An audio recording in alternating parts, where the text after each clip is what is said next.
You are listening to a Dynamicworksproductions podcast. This show is available on iTunes, Stitcher Radio Network, and many, many more podcast services around the world. You can find all our content, music, videos, books, podcasts, and more on our website, www.dynamicworksproductions.com. Have questions, comments, or concerns for us?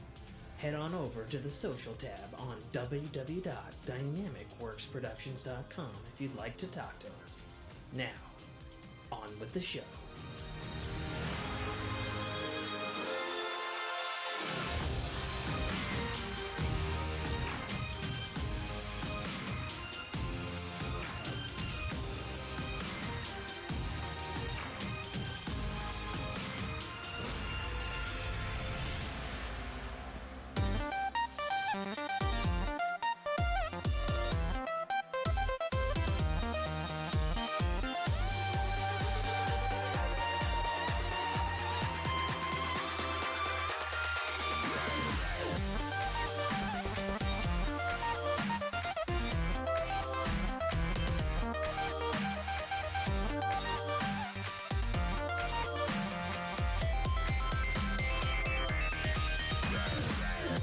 What's going on, everybody? Welcome back to another episode of the Fork in Your Ear podcast. This time, live again for some reason.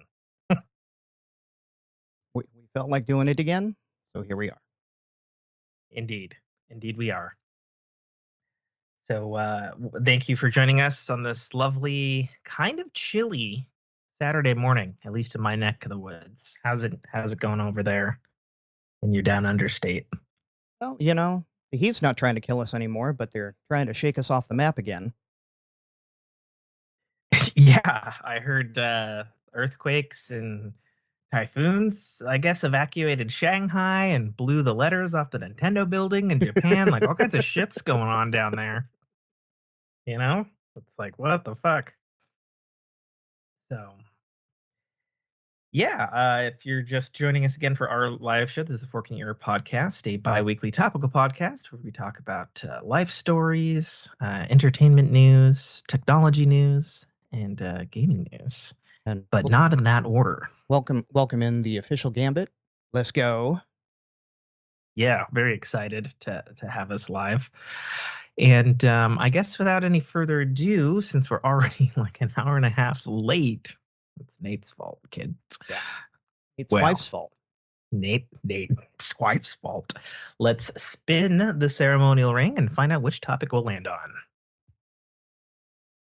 So we have landed on actually entertainment news.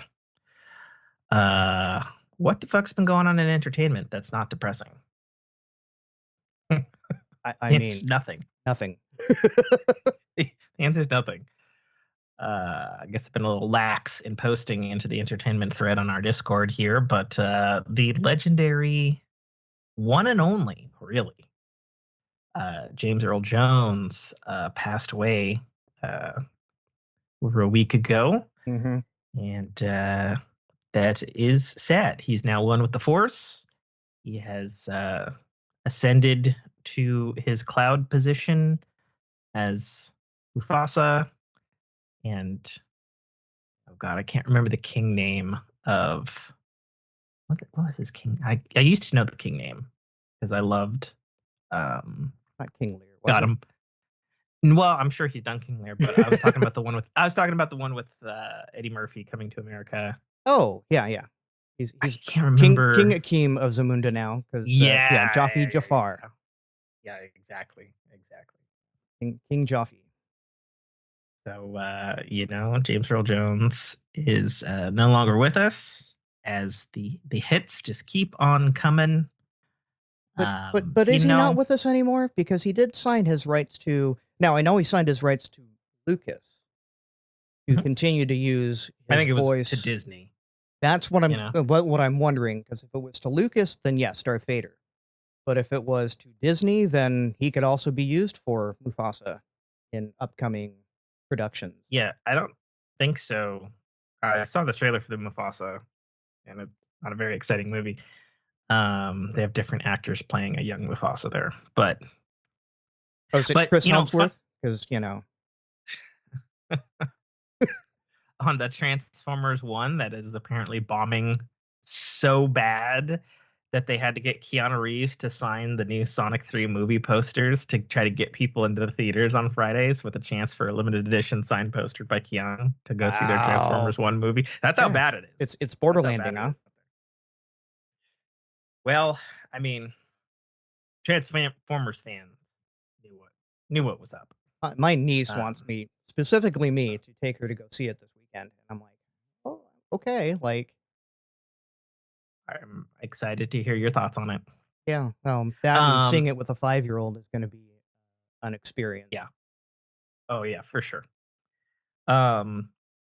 The good things I've heard about the movie are the score is fantastic, done by the always amazing Brian Tyler, who previously has done Transformers work for the utterly fantastic Transformers Prime TV series that ran for about 5 seasons in 2009, I believe.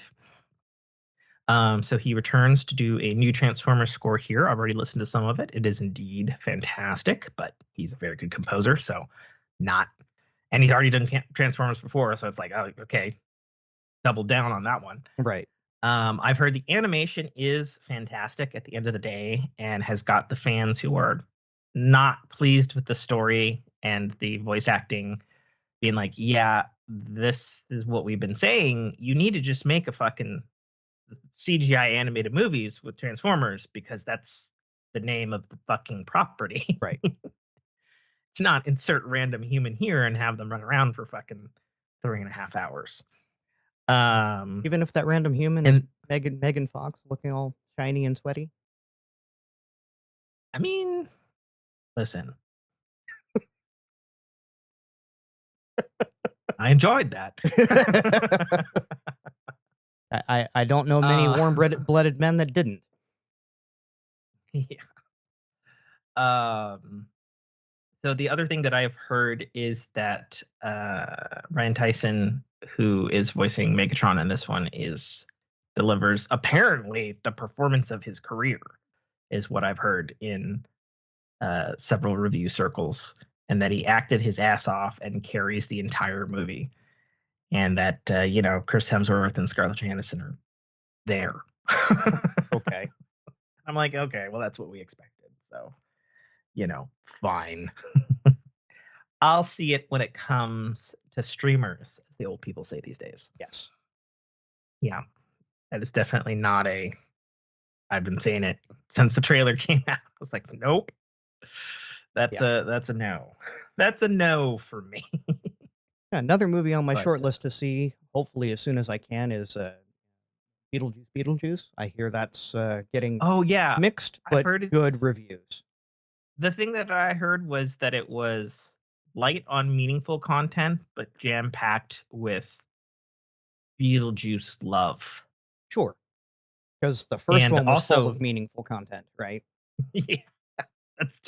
I was like, people remember the first one? Like I do. Right. Like I not only remember that, but I also I grew up on the short-lived cartoon series that they had as well. Right. And that was how that didn't give me nightmares as a kid, I will never know. But I'm a Tim Burton stan, so maybe that's why.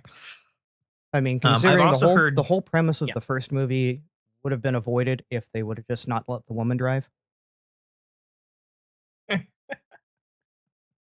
Yeah. But we'll see whether or not me and the wife make it out to see that one or not. I'm not sure. I'm actually not sure if my wife has seen the original film. Well, you need to change that. Well, duh. We're changing many things now that she has come back to the land of the living. Yay! Ironically enough. True. Unintentional pun. Yeah, there you go. But I'm hearing great things about how very little use of CGI, and they did a lot of practical effects, like in frame of camera, which I always appreciate. But audiences can definitely tell when CGI is used, especially these days, because the CGI quality has gone down the shitter. I didn't post a ton of stuff in entertainment, so I'm gonna have to fly by the seat of my pants in terms of what I've been watching and entertainment news that I have read throughout the past 2 weeks. One that I read that was kind of alarming. Lionsgate is the first film studio to publicly say that they have licensed all of their movies to some AI generation company for AI generation use. So we'll see how that goes. Yay. Yeah, I know you love it. You love it so much. It's inevitable. But Yeah. doesn't mean I have to like it. I'm gonna old That's man true. shakes fist at cloud on this one, and that cloud being the cloud. Yeah, I guess that's true. I mean, you could really just what would it be? Pointing north from your location towards the Google server farms and such. Yes. So I heard that one, and I can't think of much else. The only other thing that I saw that popped up on Twitter yesterday was they have cast the fan favorite character Toph in the live action version of season 2 of Avatar: The Last Airbender for Netflix. Okay. And people are very excited about that because she is the fan favorite character. She's a child, but she's blind, but she has like the demeanor of an old woman who gives absolutely no fucks about anything. Right. So very much fan favorite character. I'm assuming this is the live action one that you're talking about? Yeah. Okay. That is what I said.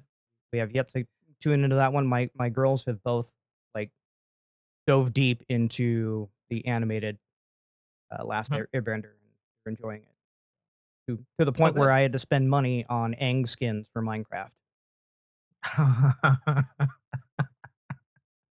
But not Fortnite. Correct. Not doing Fortnite yet. Yeah, I'll be playing with her, and all I hear from the other room or from the desk next to me is, "I'm Aang. I'm the Avatar." Yeah. No, those the animated series are. I don't know how those got made. They're so ridiculously good. I assume you've seen some of them. Oh yeah, I've been watching it Yeah. almost religiously, and I call Aang Linus because that's what he reminds me of his voice. Yeah. Mm-hmm. That I can totally agree with you on for sure. Yeah, no, I still have not finished the live action series. I think I commented when it came out earlier this year, I want to say, and it seems like it's very good, but there's just something that's missing. I couldn't put my finger on it specifically. So we'll see. I assume since it's been in production for a while now, and they announced that they're doing the other 2 seasons to finish out the Last Airbender trilogy, I assume they've taken some of criticisms and they've probably tweaked some stuff for season 2 and moving onward. One would hope. Yeah. So we'll see. Yeah, what you been watching there this past weeks, Well, sir? I didn't get a lot of time to watch much of anything. It's been kind of a slog at work these days. Okay. But I was actually sick the past like 3 days now. Kind of coming out the other side of it. But yeah, yesterday I was just laying in bed and I'm like, what do I want to watch? And I turned on Pluto TV because I like that old school format. You put on a channel, you get what you get. You don't get upset, right? It is the way of the old, right? Yes. And not specifically slamming you. I no, remember you are. those days. Yeah. I said not specifically slamming you. If I'm not specifically slamming you, I'm not specifically slamming you. But yeah, so I turned on the. Now, if I were to say you needed to get your reaching stick to turn the knob on your set top, that would be an entirely targeted slam. What are you talking about, reaching stick? I have children now. Oh, that's true. But yeah, the Pluto has a 24/7 Star Trek original series, Next Generation, and Deep Space Nine channel, which those are always fun just to drop in, and I get what I get. But they also they've been running a motion picture channel. Yeah.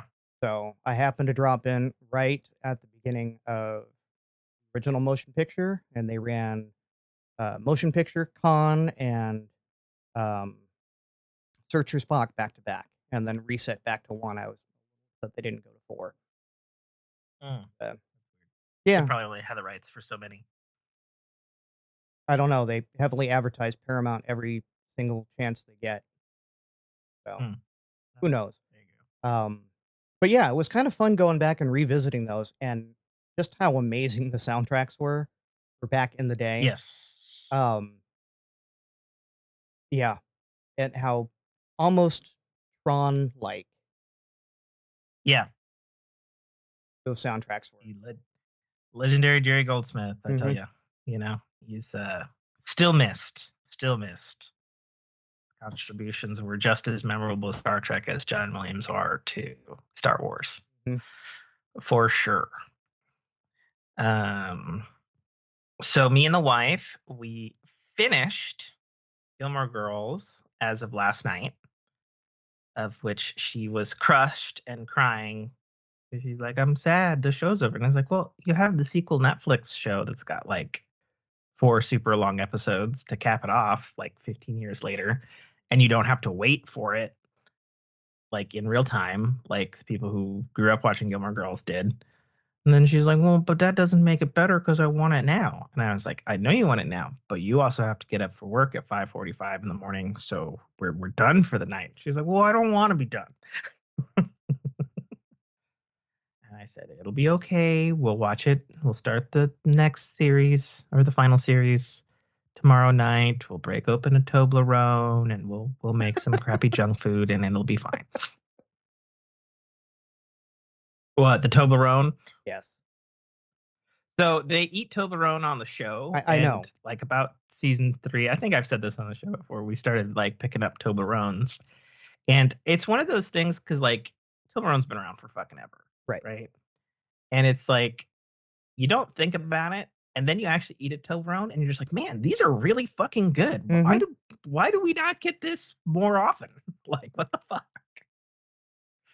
You know? So yeah, so we did that. We got started on this most recent season of MasterChef Junior,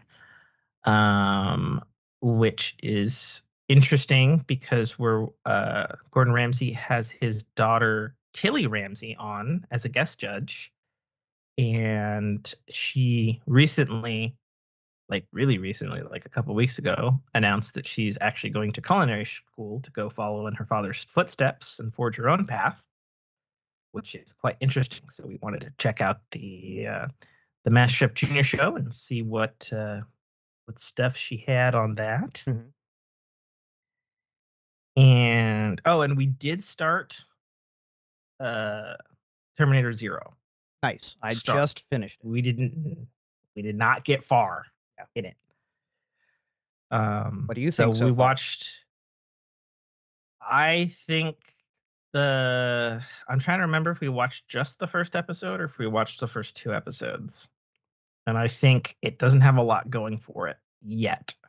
It probably get there, but it doesn't have hooks in either myself or my wife. Animation's fantastic, voice acting's good, all that stuff is, very good, which I never doubted for a second that stuff would, suck. Yeah, if you're just in the first couple episodes, you're probably in the little bit of character development arc that you're going to get.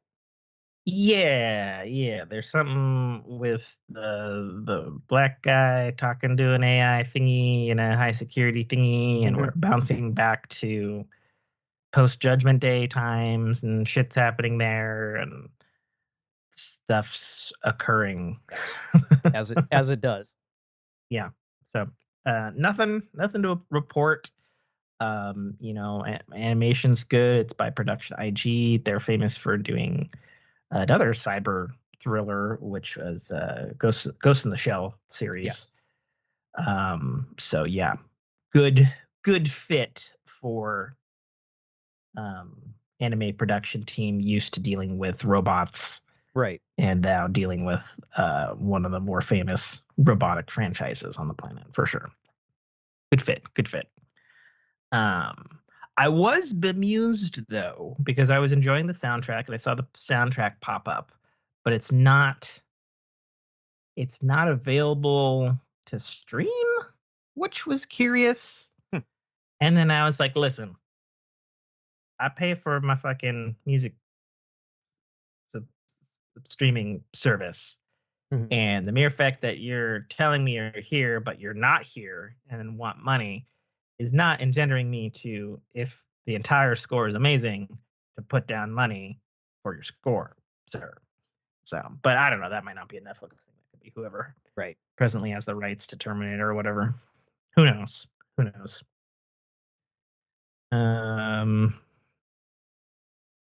That's pretty much it for me. I mean, I've been watching YouTube and I've still been plowing away at Simpsons episodes. I think I'm on season 8 now. Yeah, it's also a little scary at how like the start of a scene occurs in Simpsons, and I know every line that's gonna be said. Right. And then they say it, and then I'm like, oh yeah, nope, I remember that exactly. Yep. I'm just like, Jesus. It whittles its way into your brain and stays there. It does. It certainly does, you know. I mean, you know, back in the day, it's like this stuff ran on repeat on weekends and stuff like that. And it's like you got what you got, you know, in between that and I think it was MASH and episodes of Full House or something. Yeah, at least that's what I remember. But you know, so it goes. The days of appointment TV. I mean, I don't know if it was appointment TV, if it was just like, oh, well, it's 3:00. Let's see what's on. Well, no, I mean, like, if you wanted to watch something straight through. Yeah. Yeah. And you could make or break a show by what slot you programmed it into. Yeah, I mean, X-Files is famous for that. You know, and then Fox moving Simpsons to primetime. Because it was, I think it was, if I'm not mistaken, it was King of the Hill, Simpsons, then X-Files was the block. Okay. Back in the day. I remember that because back in the day, I wasn't particularly interested in King of the Hill, but I knew like the time slot had started because King of the Hill was on. I was like, okay, and we'll do that and I'll go do something else and then I'll come back for Simpsons and sneak away to I've told this story before, but I had to sneak X-Files as a kid because my folks wouldn't let me watch it, but I did anyway. How dare you? You dirty boy. I know. And to this day, I'm terrified of alien abductions. Oh,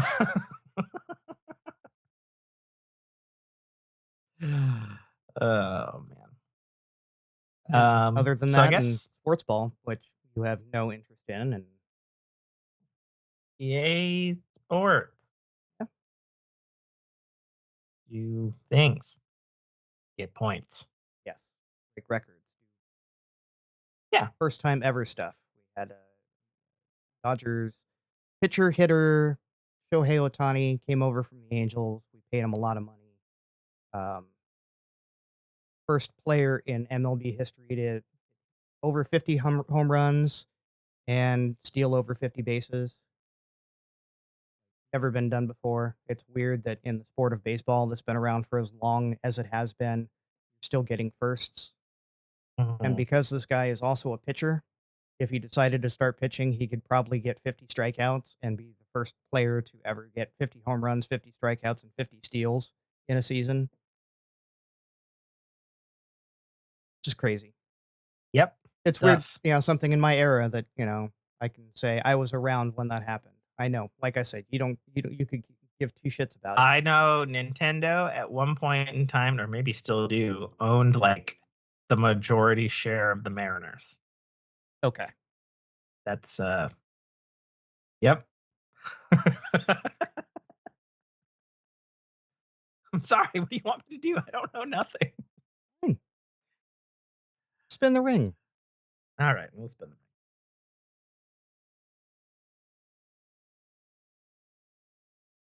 the mic. Well, we've landed on Livefire, so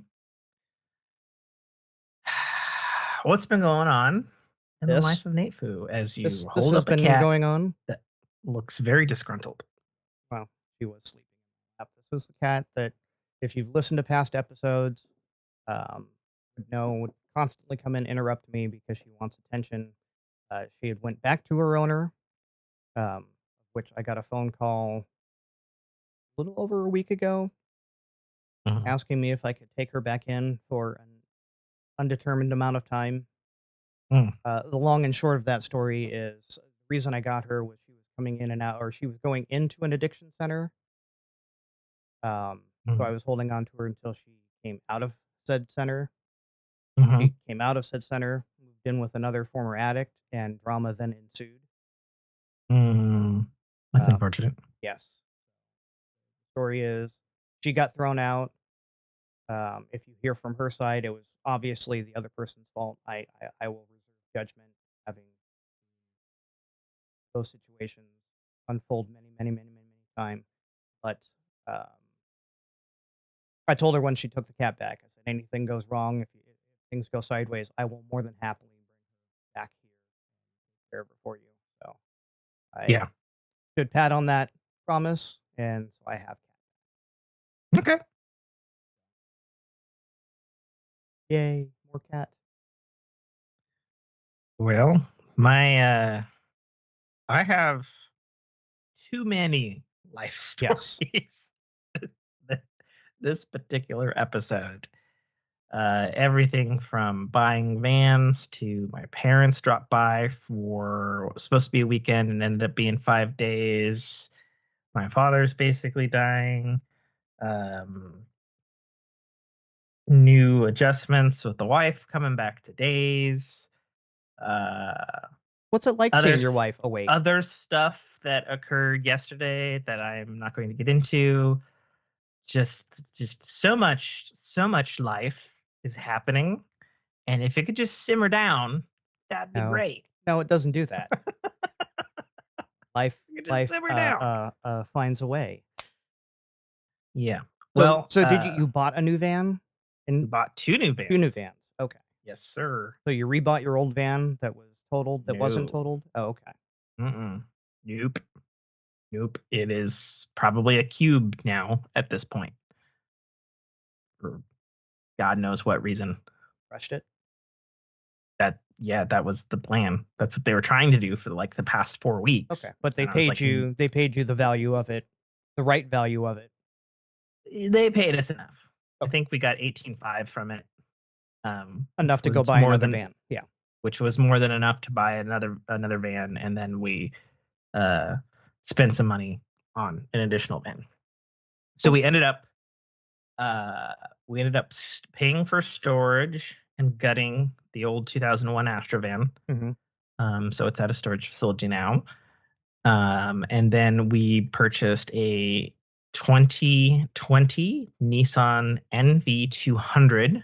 Okay. Those are good little vans. Minivan, which I like a lot and is my primary work van. And then Brock wanted a bigger van, so we got him a Nissan NV2500. Right. Which we are affectionately referring to it as the brick, because that's about the brick going down the road. Yep.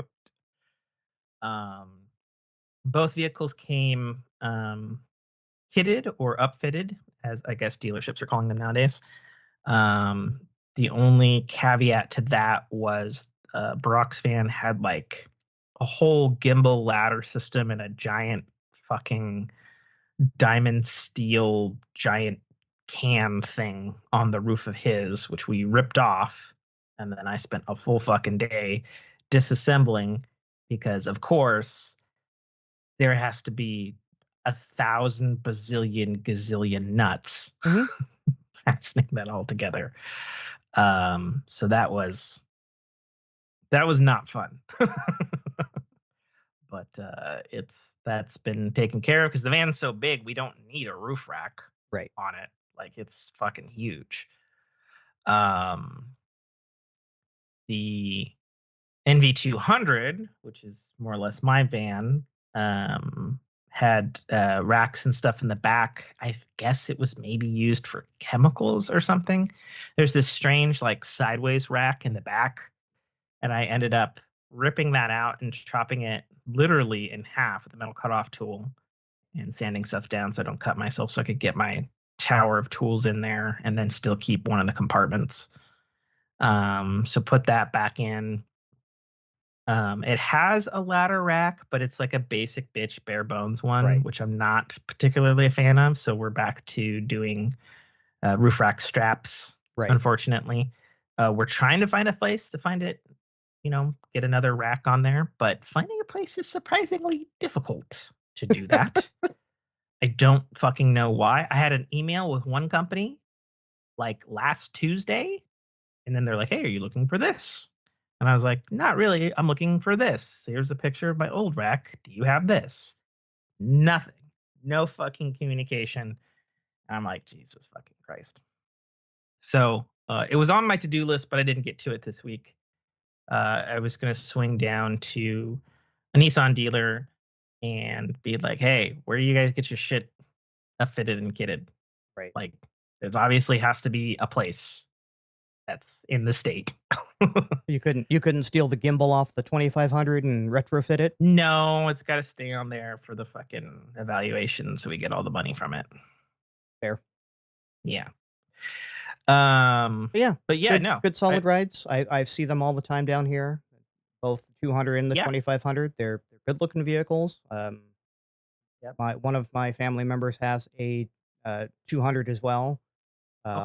And drives the shit out of it, and it's only a little rattly at this point, and I think that's more to do with he treats it like ass than anything else. Fair. So yeah. Funny story, because we did much more research on these than the last time we bought a van, so I don't know why it is this way, but both vans are discontinued because of course they are. The Nissan 2500, the big one, basically has the front end of the Nissan Titan. So it's got a full fucking V8 fucking thing in the engine there. And I drove it just the other day to get rid of all the metal parts that I had chopped up and threw in the back to get down to an aluminum recycle. And apart from driving, it's by far the biggest rig I have ever personally driven. It's scary comfortable. Like, I'm concerned about falling asleep in traffic because the seat's comfy, the cabin control is comfy, it's got good sound isolation, the shocks are good, it's really comfy. And I'm like, giant brick going down the freeway with Sleepy Tim behind the wheel concerns me. But it'll mostly be Brock's vehicle over mine. I prefer the smaller vehicle anyway. So you give the sleepy time vehicle to the guy that just wrecked the last vehicle. Makes sense. Listen. Listen. He's my partner. He's full 50-50 co-owner. It was his call to want a bigger vehicle because he's doing different things in the field than I am. And more space is gooder. Yes. And we could not find, because nobody makes a van the size of the old Chevy Astro, apart from Mercedes. And we drove a shitload of those test driving, and there were some that were good, but when you kind of look at it on the other end, it's like, well, but if anything goes wrong, you're going to be paying those fucking Mercedes prices. No, you go to the Dodge dealer. Repairs. Go to the Dodge dealer and you get it repaired there, because that's what it is. Okay. Well, I don't know. Yeah, it's a Dodge with Mercedes badges on it. Oh, okay. Well, could have fooled me. Yeah. But regardless, we didn't. Well, mechanically, we're talking like the bits and bobs and, interior stuff. Sure, that's going to be upfitted Mercedes stuff, but yeah, all the mechanical stuff, all Dodge. Well, speaking of things hidden under the hood, guess what the Nissan 200V really is? Let's see. It's a Nissan, so it's got to have a Toyota, probably a Toyota 6-cylinder in there, No, well, it's a 4-cylinder or actually, 4-cylinder. but not Toyota. Subaru. Nope. What? So the Nissan 200V is actually a Chevy. Okay. So we looked down the history on this one because there's a fucking Wikipedia page for it apparently. And the Nissan 200V really is the Chevy City Transit line that they had from like 2010 to 2012. Okay. And apparently they only sold like 5,000 of them in the US. And it was a huge fucking loss. So they got out of that quick. And Nissan was like, hey, we like that. We'll take it. Right. And then they took it from 2012 to 2022, actually, before they discontinued it. So, But they used all the Chevy extras, basically. Overstock. Yeah. So they took that, and then they obviously ripped the cab out because it looks identical to my wife's Nissan car. The steering wheel. The only thing that's a good upgrade on my particular one is it's got CarPlay, which I've never had before in a vehicle. And frankly, as a person who does a lot of driving for work, I'm like, how in the ass fuck did I not have this before? Right. It is so fucking convenient. Are you fucking kidding me? Is it wireless CarPlay at that? No. Okay. But I got an adapter to make it wireless, which had its own trials and tribulations. And we wrongly bought 2 wireless things because the infotainment center, whatever you want to call it these days, looked identical to the one in the 200, and it looked identical to the one in the 2500. But it turns out that the one in the 2500, I guess, is the dumb version and has no such CarPlay fucking function, which doesn't particularly bother Brock. And since he's primarily driving that one, we're like not super worried about it. Right. But God damn it, if we're paying for fucking the newest used vehicles we could possibly get, I want fucking CarPlay. God damn it. Well, good. I'm glad you got that. All of that drama squared away, and that you can finally retire the old Chevy Astro for your new Chevy NV200. Brock wants to sell it, and I wisely talked him off the ledge of like, look, what if once again, once it's gone, it's gone. The old standby right has fucking gotten us through a fucking summer of hell while we were dealing with vehicle bullshit. Right. I think we should hang on to the old girl for 6 to 8 months. Right. At some point when we've got a little bit more money, we'll pay to get it winterized and do the full overhaul and everything so it looks as good as possible to get sold, because people still fucking buy those Chevy Astros, if not for parts.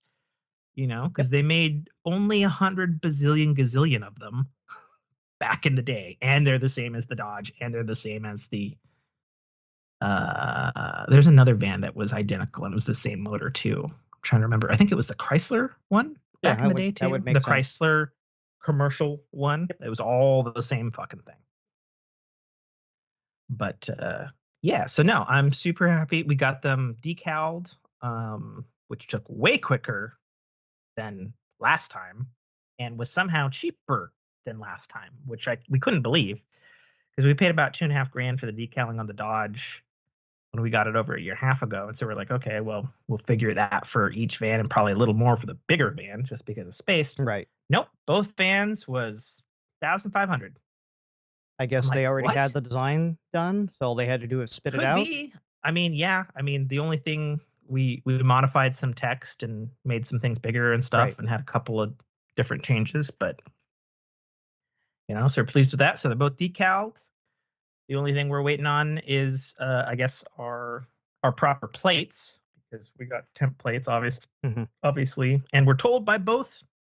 We bought them at 2 different dealers that some kind of breakdown in our Washington State plate system, and they're gonna be like 6 to 8 weeks.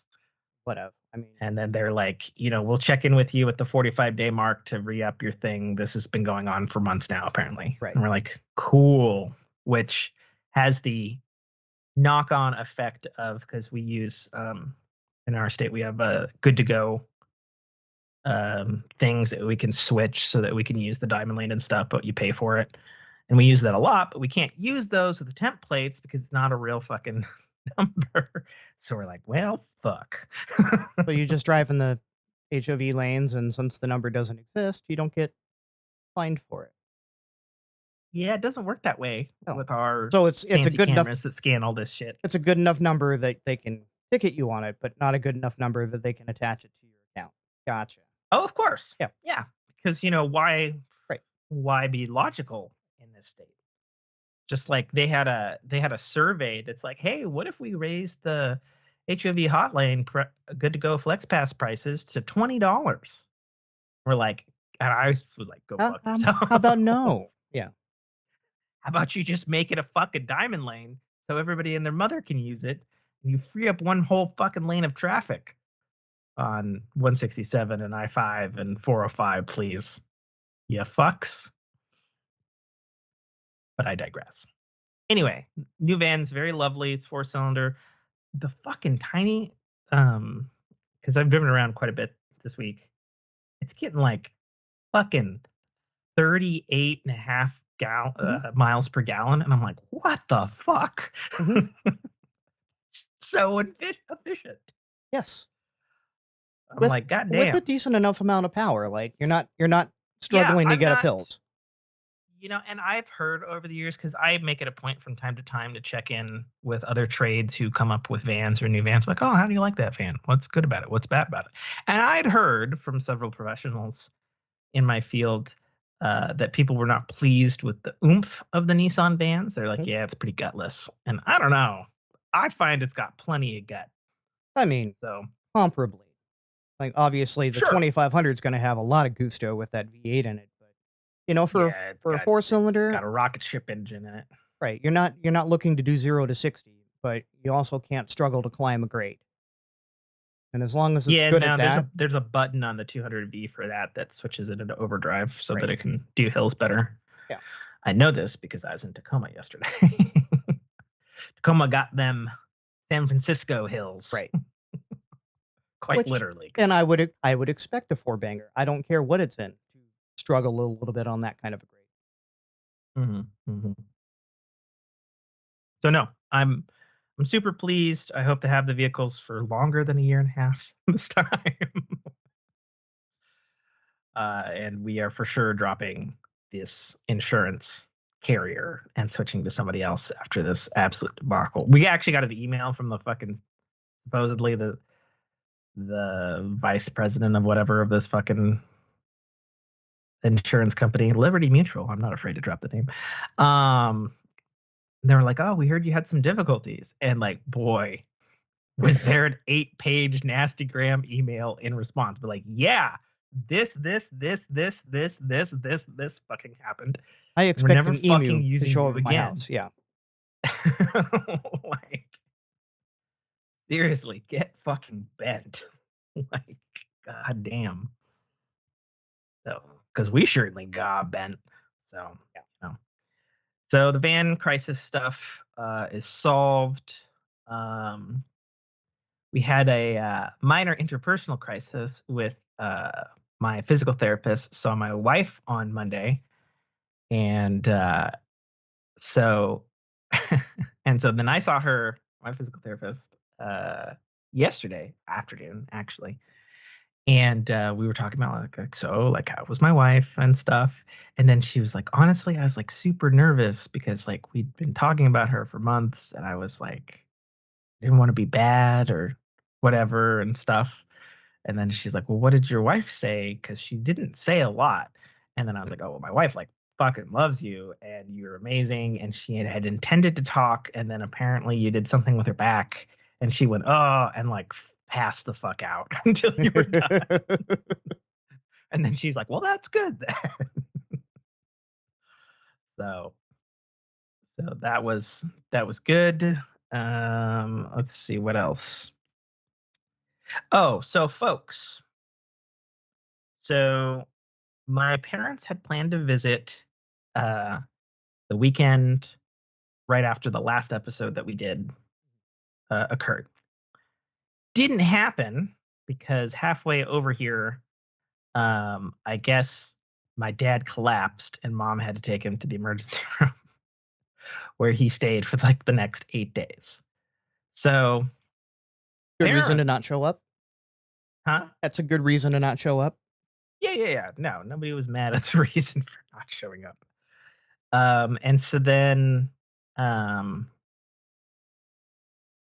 had been told loose information prior to them actually arriving to me, and that was he's not doing so well, but he's released, and that was about it. And so the double purpose of their trip was because I guess they couldn't get their house insured, which they needed to get the water and the power turned on to their house that they just built, unless they had these like I saw them when they were here, these like basically flat 1-inch pieces of concrete that have like a plastic net inside the concrete that I guess is called shrouding for your house. Okay. I don't fucking know why. Weird fucking thing. I don't fucking know. I've never built a house. So they had intended to come over here with their giant fucking 18-wheeler box truck thing to pick these up, and then knock-on effect of, you know, seeing me and their daughter-in-law, which they haven't seen in over a year and a half in person.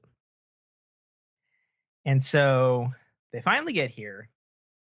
My dad comes out of the fucking cab, and he's on fucking oxygen and looks terrible. And basically have to, and you know, my driveway is long, have to use the new Nissan 200V as a little fucking escort service for him and his fucking bottles of oxygen to get up to the fucking house. And I'm like, oh dear. So then later that evening, they proceed to tell me that he's got congestive heart failure again, which is like the 4th fucking time. The meds that he was on for his heart before are now causing renal failure, phase 3 kidney failure. Yeah. And I guess they put you on oxygen 24/7 for that because it helps greatly because he's not getting enough oxygen or something. And I'm like, well, that's quite a lot. So is he going to be on dialysis soon, or is that not part of the... So that was talked about, obviously. But I guess that's when you get to stage 5. Oh. When you he don't hasn't have leveled choice. up yet. Gotcha. No, well, he leveled up enough. But apparently that's because the meds he was on were wrong. Yeah. Of course. And I'm like, well, that's dumb. Get your fucking meds fixed. That's not happening. But it's done enough damage. She's got to do something drastic about it. And my dad's always been a big fella. Mm-hmm. And he's been thinner over the years from all the different things that I've talked about on the show, from his tracheotomy to various heart surgeries and stuff over the year, to he had like all of his valves replaced earlier this year too, like all kinds of shit. And so he, even now, at least when I last saw him, is definitely the thinnest I have ever seen him, at like 210 pounds. And then he was told that he needs to drop another 80 pounds to not go on dialysis. So he has to be 130 pounds. Yep. No. Yeah. So me at 130 is unhealthy. So what's happening is, and I guess this has already started according to most recent data, because they're safely back home now. They left on Tuesday. So I guess he's getting some kind of fat killing injection to get to that weight as fast as humanly possible, because he's not super mobile with being on oxygen, right? And doesn't have the energy to, you know, do some kind of exercise thing, and there's only so much you can do with diet. So they're doing that drastic measure, and apparently that has started already. But the more complicated thing that occurred while he was here was they started looking at stuff in the pass over the mountain to get back to where they were. Dad did the calculations because he's pretty good at math and science stuff, and he was like, I don't have enough oxygen tanks to make it back home. We need to find some more oxygen. And I'm like, I don't fucking know where to find oxygen. Call your health let's people. just swing by the local we're in the Praxair town and now. and just buy a couple of canisters. Yeah, exactly. Yeah, sure, it's that fucking easy. It's not. So we fucking ran around Tuesday. Not One of the relevant? days. Yeah. One of the days this week. And we're running around in the new van and trying to find oxygen. And that was definitely difficult. And we went way up north and we found the oxygen and stuff. And then I tacked on a small job to do in the middle of that since I was out with the work van. And it was just replacing some stickers on a door. Okay. Which now that I've had time to think about this is such a reality check for me as someone who, my father's been having me working since I was fucking 12. Right. And my first job was putting on the stickers for automatic doors. And so I did 2 stickers on a door and he did 1 sticker on a door. And I'm done with the stickers. And I'm sitting there and I'm like, I own this company that he built, that I purchased from him. And I've been running successfully now for 4 years. And he's doing the job you started. That was like the first thing that I did. And he's doing it terribly. And I was just like, oh man, this is not good. Like this is like a wake-up call for how bad his situation is. Right. And so, and obviously, it's not good. And we've talked a lot about my father and stuff on the show over the years, and we don't have a great relationship. Things have gotten a lot better since time and distance, and he doesn't have a hand in the business that I now run and all that sort of stuff. And it's just, it's just like, fuck, man, And my mom put it the best way, and I'll give you a reenactment. So for those who don't know, my mom is the most wonderfully, abruptly blunt person you will ever meet in your life. And we're having breakfast on the last day before they're about to take off. And, Dad's there and he's eating breakfast and he's, getting there and he's kind of struggling a bit with fucking breakfast. And my mom just like looks at him and goes, so you're going to fucking die or what? Yep. And he kind of looks at her like, what the fuck? What do you fucking mean? And then she's like, honey, you're on oxygen 24/7. And then like there's like this non-spoken look between them. I'm trying to hold back a laugh because I think that is fucking hilarious. Right. That my mom is just like, just die already. Like, dude, what are you doing? Are we fucking like, are you gonna die or not? Like, make up your fucking mind. Like that, like just like fucking, making me work harder than I have to. Yeah.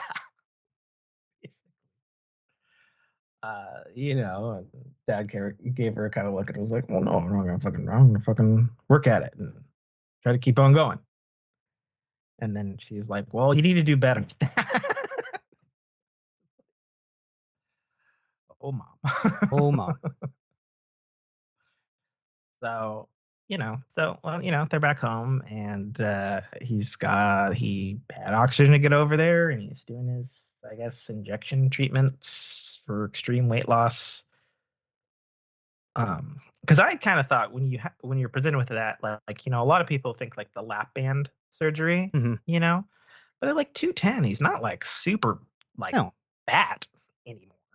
You know what I mean? So I'm just like, I don't know, because typically that's for like super Yeah, super. morbidly obese. And like, how tall is he? Yeah. Because I'm in just He's same height as me. so 5 Maybe foot a little two. shorter due to age. I'm 5'10". You know, a little taller than you. But it's just like at my heaviest, I was 180, and that's only 30 pounds more than that. Well, Like, I'm 210. right, right. And I wouldn't consider I'm you like, out of shape by any means. probably a little out of shape. I've never been over 170 in my life until the last couple of years, but you know, I'm definitely not. I'm not a fatty, I guess. Right. You know, lack of eating and playing video games over food has kept my waistline in check, as it always has. You need to increase your spice intake. No, No? no, I don't.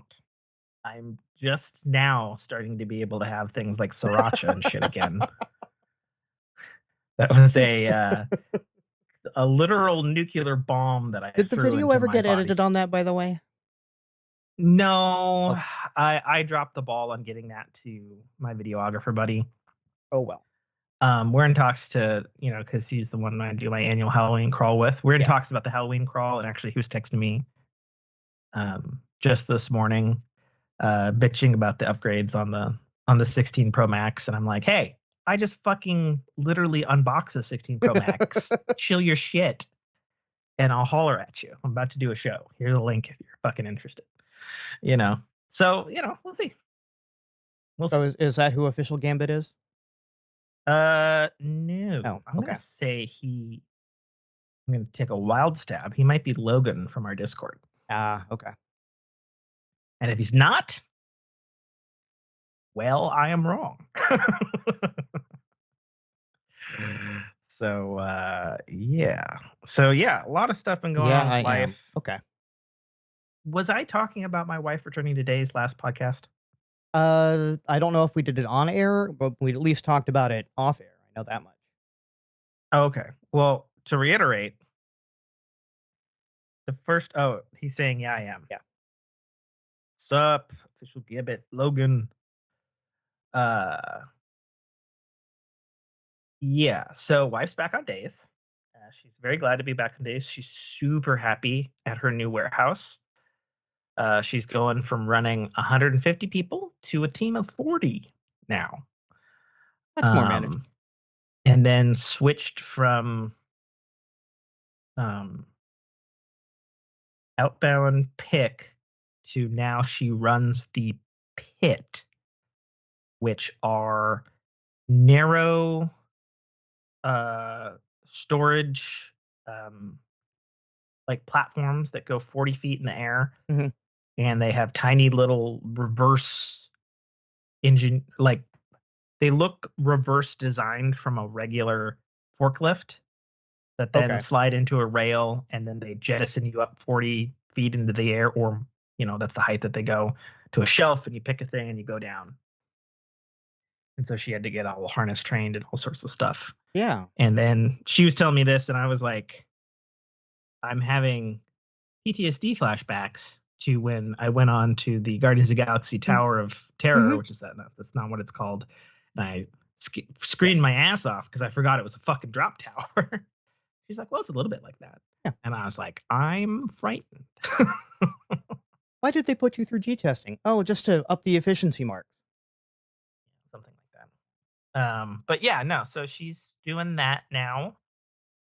She'll be running it, so she won't necessarily be on the pits all the time once her crew gets fully staffed, which I guess it's not staffed yet. So going good there. Everything's good. Everybody's brand new, so everybody's all being super nice to each other because it's new people, new stuff, new everything. As long as no one gets Willy Wonka out the roof, we're fine. Yeah. Where she's 15 minutes from home. So when she says she gets off work and I miss the text, she'll be home. Gotcha. Be like, oh shit, okay, my bad. Don't get caught with the porn out. I mean, she doesn't care about that. I'm serious. She doesn't. That's fine. That's the thing. yeah, so that's been happening. And then I think the other thing was, at least the first week, I've thankfully acclimated pretty quickly. The first week and the first night, she was sleeping because we've slept together, but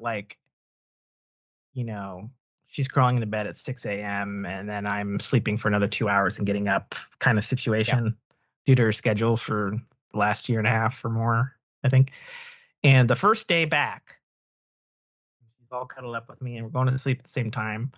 And then the fucking sawmill starts. Oh, she snores. And I was like, good God, I forgot about that. I put my fucking AirPod Pro 2s in, active noise canceling on, and it almost did 100% good job. So what it did was it obviously cut out the high and the low, and there was a particular high frequency of snore that like a needle went right through the active noise canceling. So it was kind of like right.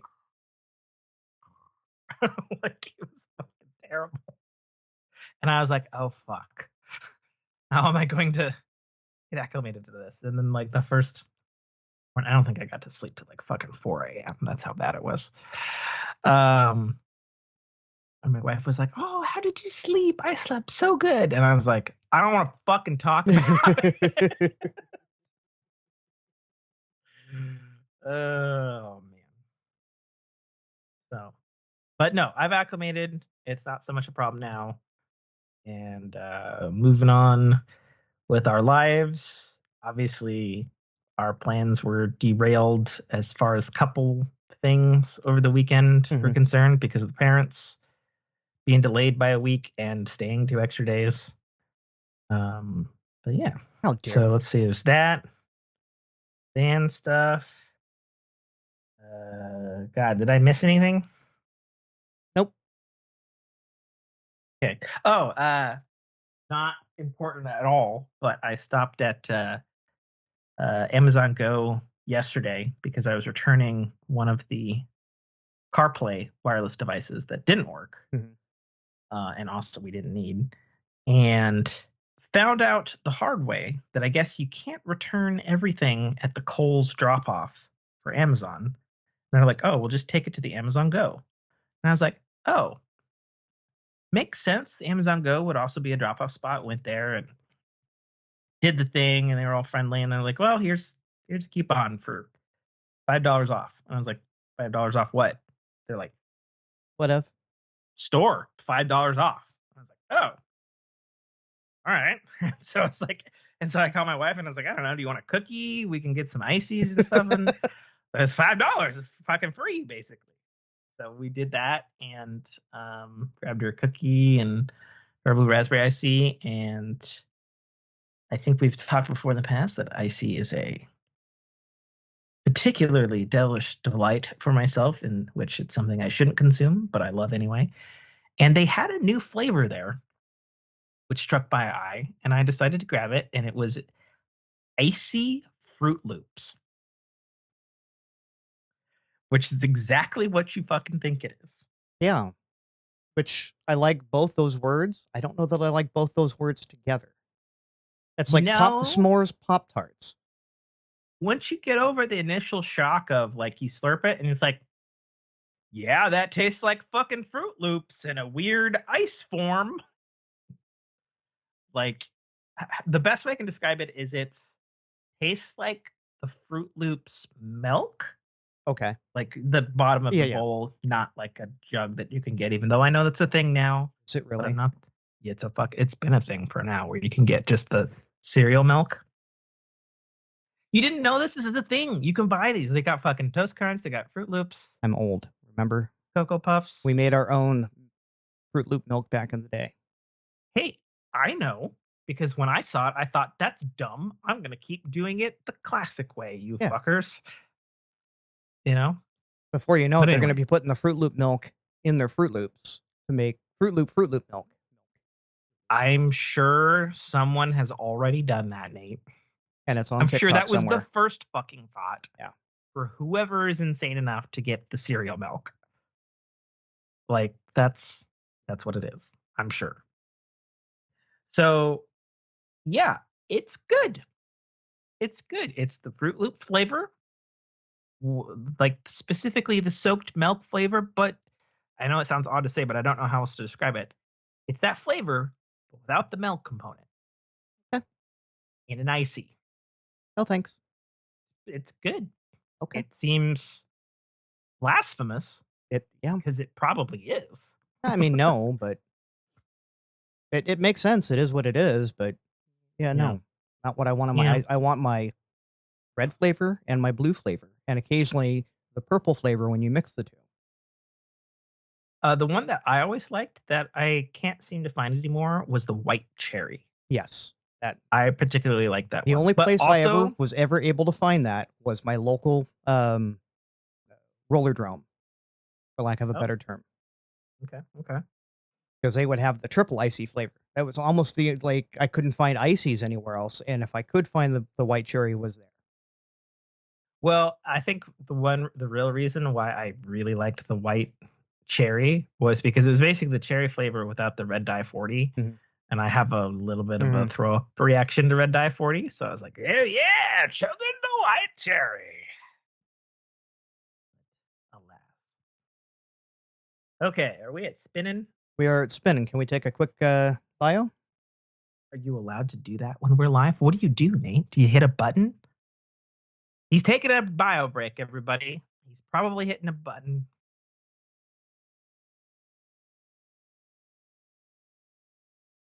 Do our cameras still go? Like, what happens now? Yeah. Got to be right back screen. Okay. You can still talk with chat if you want. Get out of here. Hey, chat, how's it going? What's good, Office Gamut Logan? His thing has run out. He needed to make that loop longer, obviously. It wasn't a real loop. He was just taking a clip. And probably he just looped it for so long. But he doesn't have a real loop button. It is sad, but, so we'll just have to keep doing the noise. Whoop, whoop, whoop, whoop, whoop, whoop, whoop, da, whoop, whoop. Your loop ran out. Don't know why. Oh, because the cat stepped on it.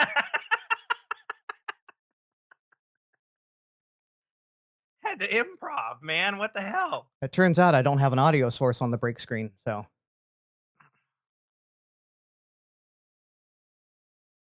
Okay, we're back. I'll have to fix that in, yeah, well. We're back as I got my mouth full of shit. Jesus Christ.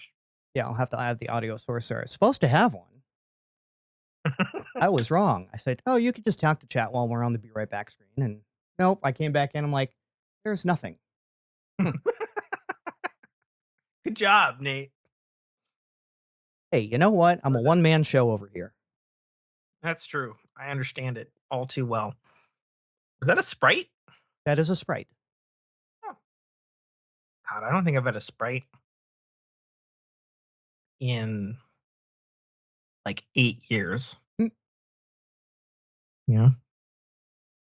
Just another soda I can't have. I'm sure there's probably a diet one I could have, but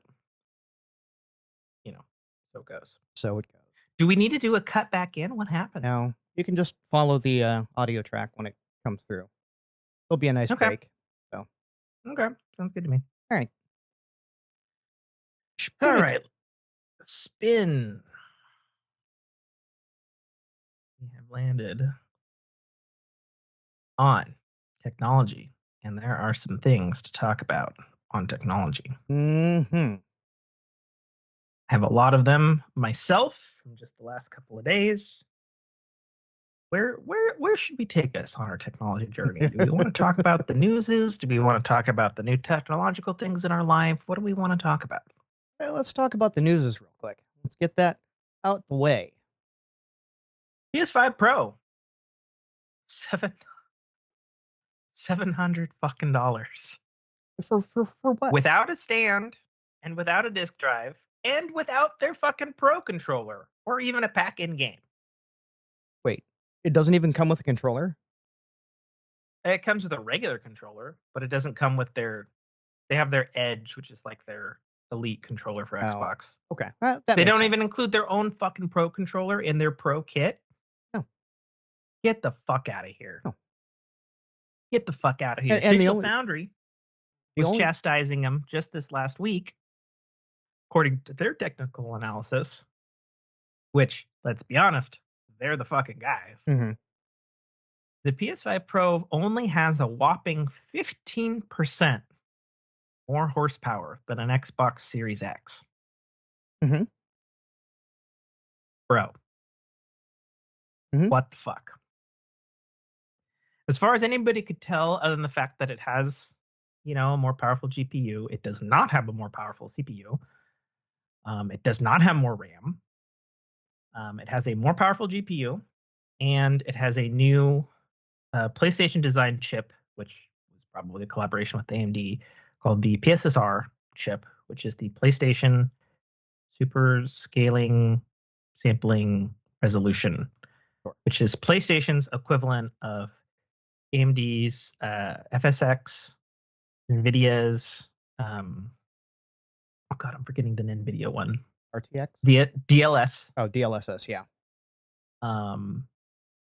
Apple's Metal FX, and Intel's XS. So at this point, everybody has their AI upscaler. They claim that they have trained this AI unit on tens of hundreds of thousands of hours of PlayStation games. And they showed all this in the most lackluster 7-minute presentation that somehow clocks in at 20 minutes on the YouTube for some reason. It's the most lackluster thing I've ever seen. They trotted out Mark Cerny, the chief architect and designer for them, American lad who's been making good PlayStations for several generations now. And he was definitely excited, but obviously, it's like geeky, nerdy stuff. But it's like, man, they did not. Nothing they tried warrants to show off nothing warrants how much that price better tag. The Last of Us Part 2 remastered looks on the PS5 Pro over the PS5 remastered, which people have stacked this up. This is the 8th Last of Us remaster or update, and no Last of Us Part 3. Like, dude, what are you guys doing? They're trying to get the record from Final Fantasy not having a final anything. So now the last of anything is not going to be the Last of Us. Do you know the actual true nugget on why Final Fantasy was called Final Fantasy? No. So the actual truth of that was Setagachi, the creator of Final Fantasy, Square, when they were not part of Square Enix, was going to go under. They were bankrupt.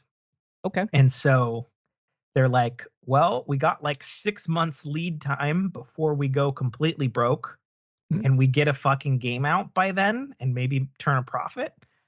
They're like, okay, let's do a fantasy game. Sweet. What are we going to call it? Well, we're going to go under. Let's call it Final Fantasy. Sweet. Do it. And then they made millions and millions and millions of dollars because it was a huge hit. And then they're like, well, shit, what do we call the next one? I guess Final Fantasy 2. And so, this is a real and so on and so forth. Yeah. Yes. All the way now into Final Fantasy 16, I believe we're up to.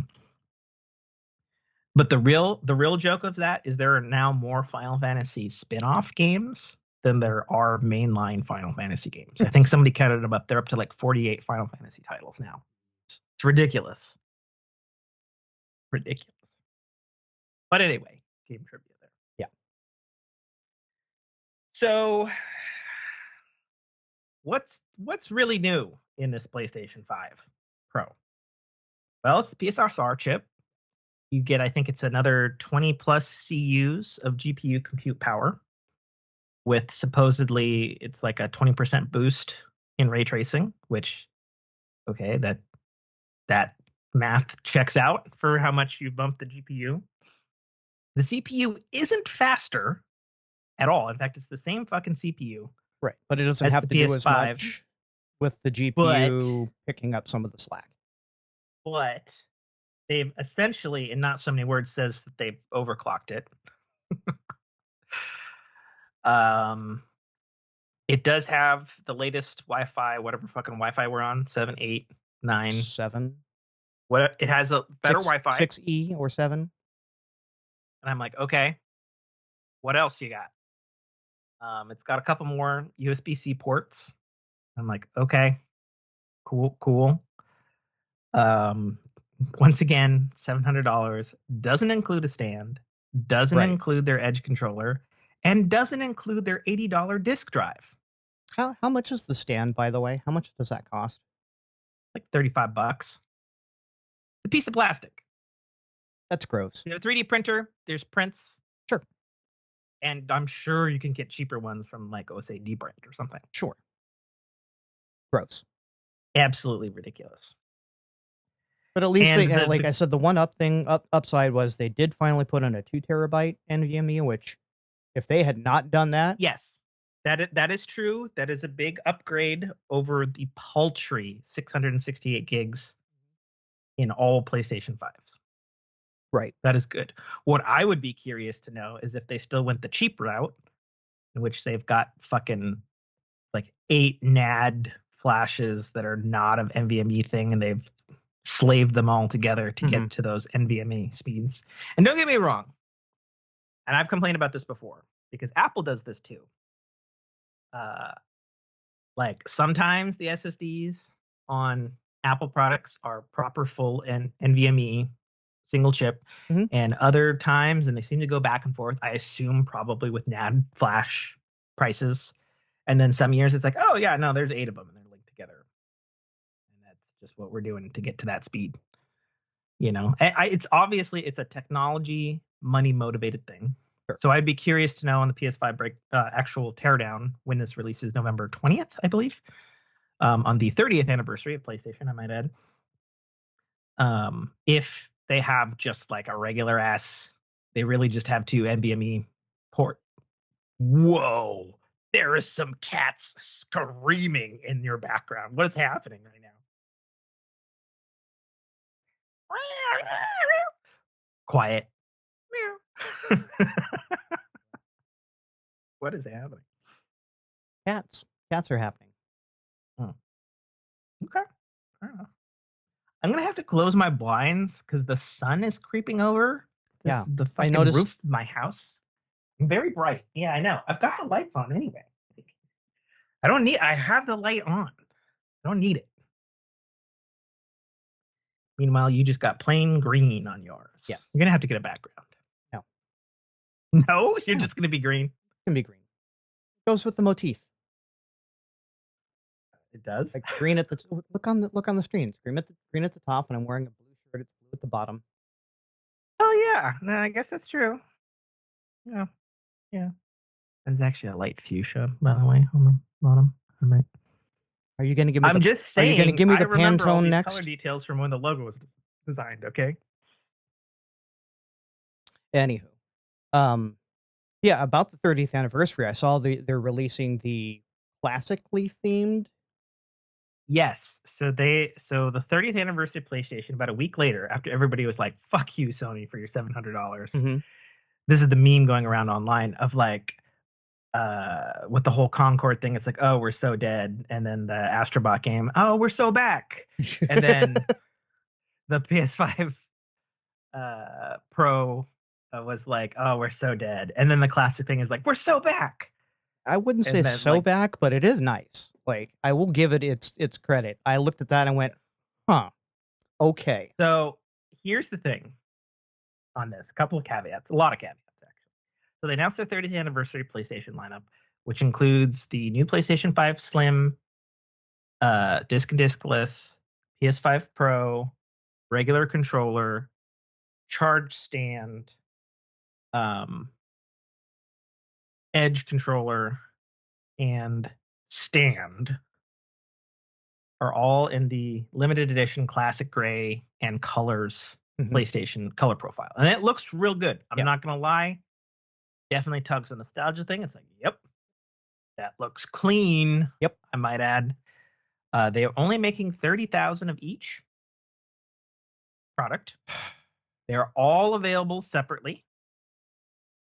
And somebody totaled it all up on their website. I haven't looked officially, but this is what I've heard. So if I'm wrong on this, don't quote me. If you want the PS5 Pro and all the 30th anniversary things, you're going to pay over $1,000 for everything. Yuck. Yeah. You also have a sunbeam going right across your mouth. Oh, I know.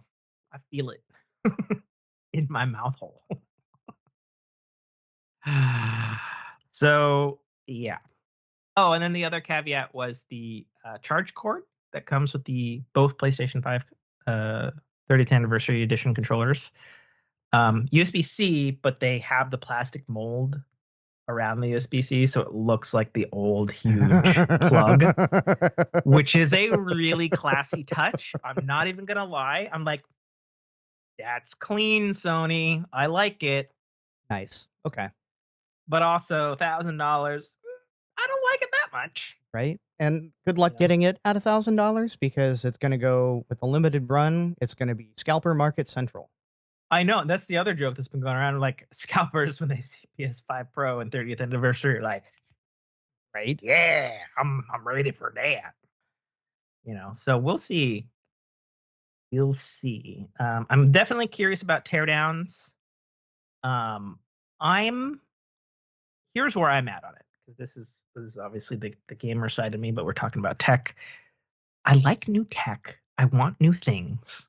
If I had all the money in the world, I would get all the things. Mm-hmm. Probably always, like a tech reviewer or something. But I don't. So where I stand on this is I am not getting the PS5 Pro this year. What'll probably happen is whenever the actual release date is for Grand Theft Auto 6 is probably when I'll be tempted to move over to PS5 Pro. Okay. And at that point, I'm hoping the price will be down.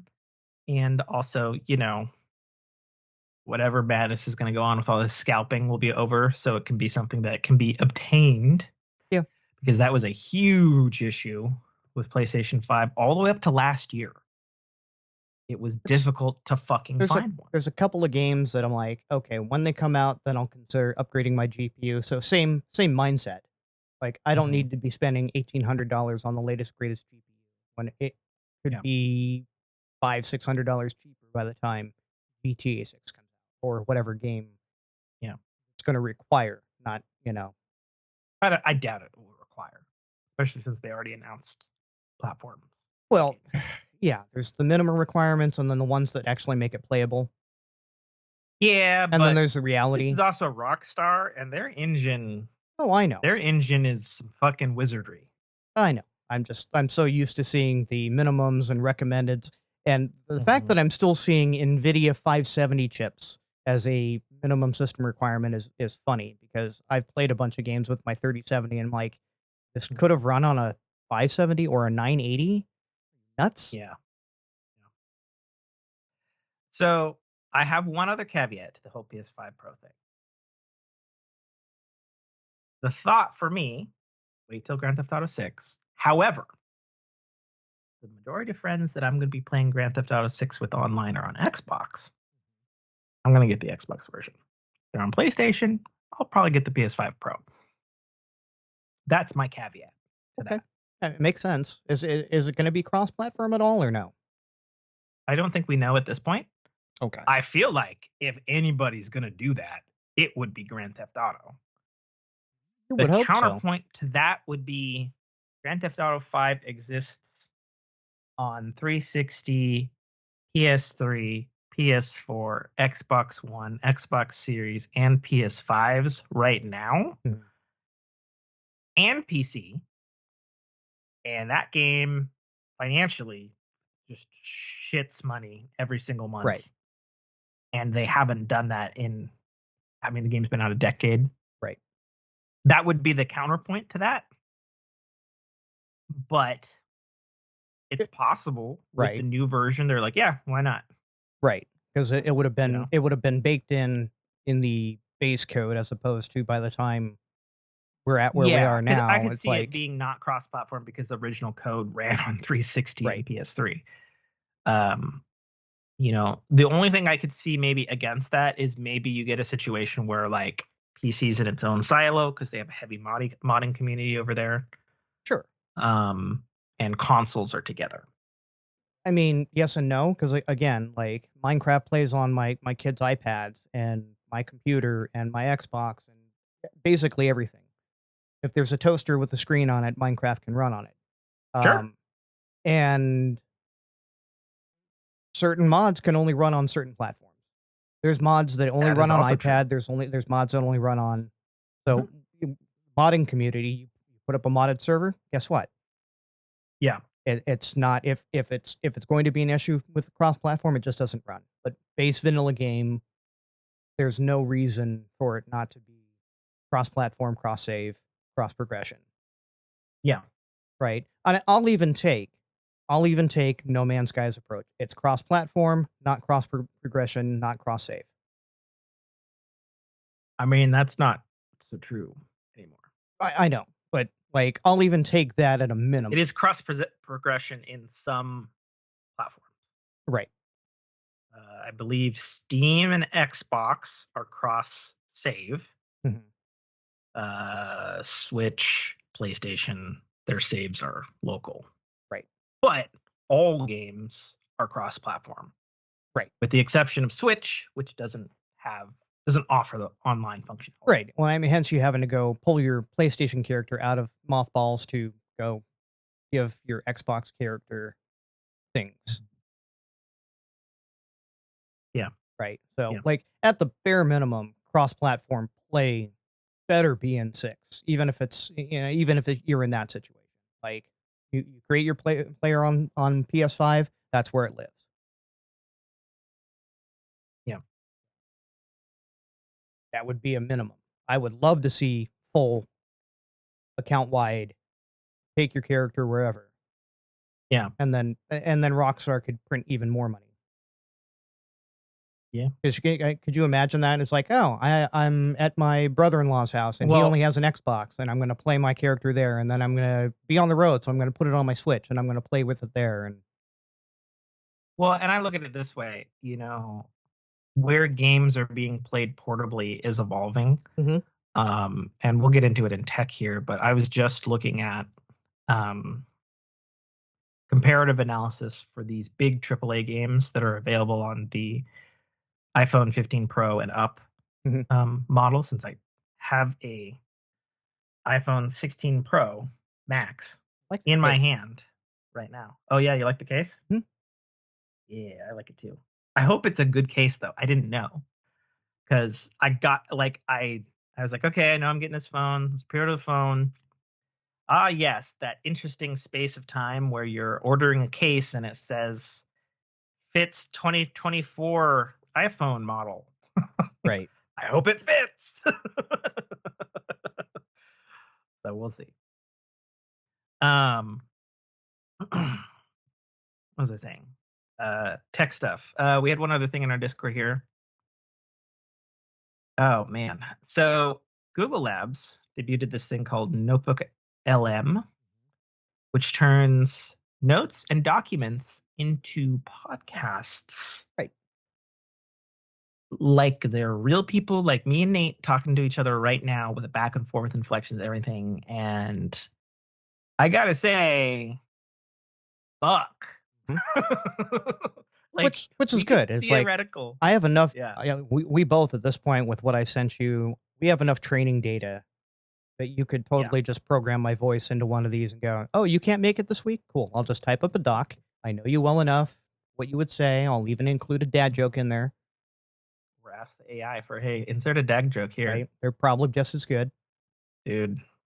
I'm telling you, it's going to happen. Yeah. We are going to do an AI show that's either like we wrote or something. Right. Like it's going to happen. Mm-hmm. And like the thing about it, the Google one anyway, or that I listened to, I was like, I got to admit, I'm impressed as fuck by the level of authentically real sounding people Right. talking there. Like, I was like, Jesus Christ, is that good?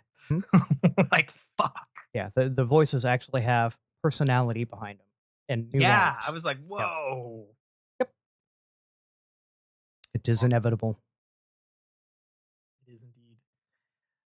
So the other tech stuff I got happened all very like within the last week here. So I'm running on the new macOS Sequoia. I've been running on iOS 18 since Tuesday, so I have a lot of thoughts on that. I don't have so many thoughts on my iPhone 16 Pro Max that's in my hand right now, because I got it at like 9 fucking p.m. last night. Thanks a lot, FedEx. Fuck you, FedEx, for saying, oh, our package is out for delivery. Please be at your home between 9:40 a.m. and 11:40 a.m. Bruh. PM, they meant. PM. Fucking FedEx. I swear to God. So not much to say about macOS Sequoia. Super smooth upgrade. Everything's running like a top. I have no issues with anything. I theoretically have no issues with the recording that we're doing right now or Skype. Everything's updated. Everything's running along smoothly. Nice. Seems like my CPU overhead is somehow even lower, and I'm still on the original, the first gen, the G1 M1 Mac Mini 2000 model. Still 8 gigs of RAM, and it's fucking right like a goddamn champ. Really is quite we'll find out when this episode gets published to the pod feeds what your audio quality will be. Yeah, that's true. There is a little bit about, well, Logic might not be so good, or maybe it's fine. Who knows? Who knows until the actual editing of the show occurs. Who knows but yeah, what so evil far lurks in your drains? We do. Yeah, macOS is doing good. And then on the business note, because I'm running my business on Macs, I upgraded my laptop right away. I waited to see if it was going to break compatibility with my Dymo relatable writer and our 18-year-old laser printer. First result, I thought it did. Quick reboot, it's all good. So good job, Apple, for somehow not breaking compatibility with shit like Windows would do. Right. Good job. Good job. Keep using those fucking shitty printers until they fucking die. You know what? Those old HP, what is it? The HCL5s? We have a Or the what is our- LaserJet what's our- 5C or whatever it is. our printer is a, God, why can't I think of the name? Brother I can Canon. probably, no, it's not one of those. It might be Brother. I can find it on the Wi-Fi. Yeah. It is. Oh, cool. I just got the official notification on my iPhone 16 Pro Max that it has been successfully completely restored to this new phone. Even though I've been using it for like the last 2 hours. Good job. Well, I guess speaking of that, because I have had the phone since last night, you do the little thing, you hold your iPhone next to it, goes, oh, hey, new phone. Oh, hey, we've detected it's on your network. Would you like to transfer all of your shit? You usually hit the thing and it does its thing, and then in a few hours, you're good to go. Not so much for me last night. It hung on that 2-hour spin, and then 3 hours went by, and then 4 hours went by, and nothing was happening, and both my phones were totally occupied by doing whatever it thought it was doing. And I was like, okay, well, it's time to fucking cut bait, kill the power, restart, and try again. And I ended up... You should have video recorded that. With what? With something, with a webcam, and then overlaid Duel of Fates. That would have been a very boring video. See, that would be a thing. Like, if you were to do that, I feel like you would do that. And I see this thing popping up on YouTube from time to time, where it's like a song and then it's continued or lengthened with AI. Mm-hmm. And sometimes it's really bad, and other times it's like, it's actually pretty fucking fire. I was listening to one of Sonic 2 Chemical Plant Zone, and I was like, my God, that's good. I mean, it's like, fuck. The source material was pretty good, so. Yeah, but it did like some fucking shit on it. I was like, my God. That's fucking good. Like, I would be okay if they use that for like a game, honestly. But yeah, no, the transfer was not so smooth, and I ended up staying up till like 12:30 last night trying to make sure it wasn't gonna request anymore. Like, oh, punch your passcode, do this and do that with the thing and stuff. We need to see your face.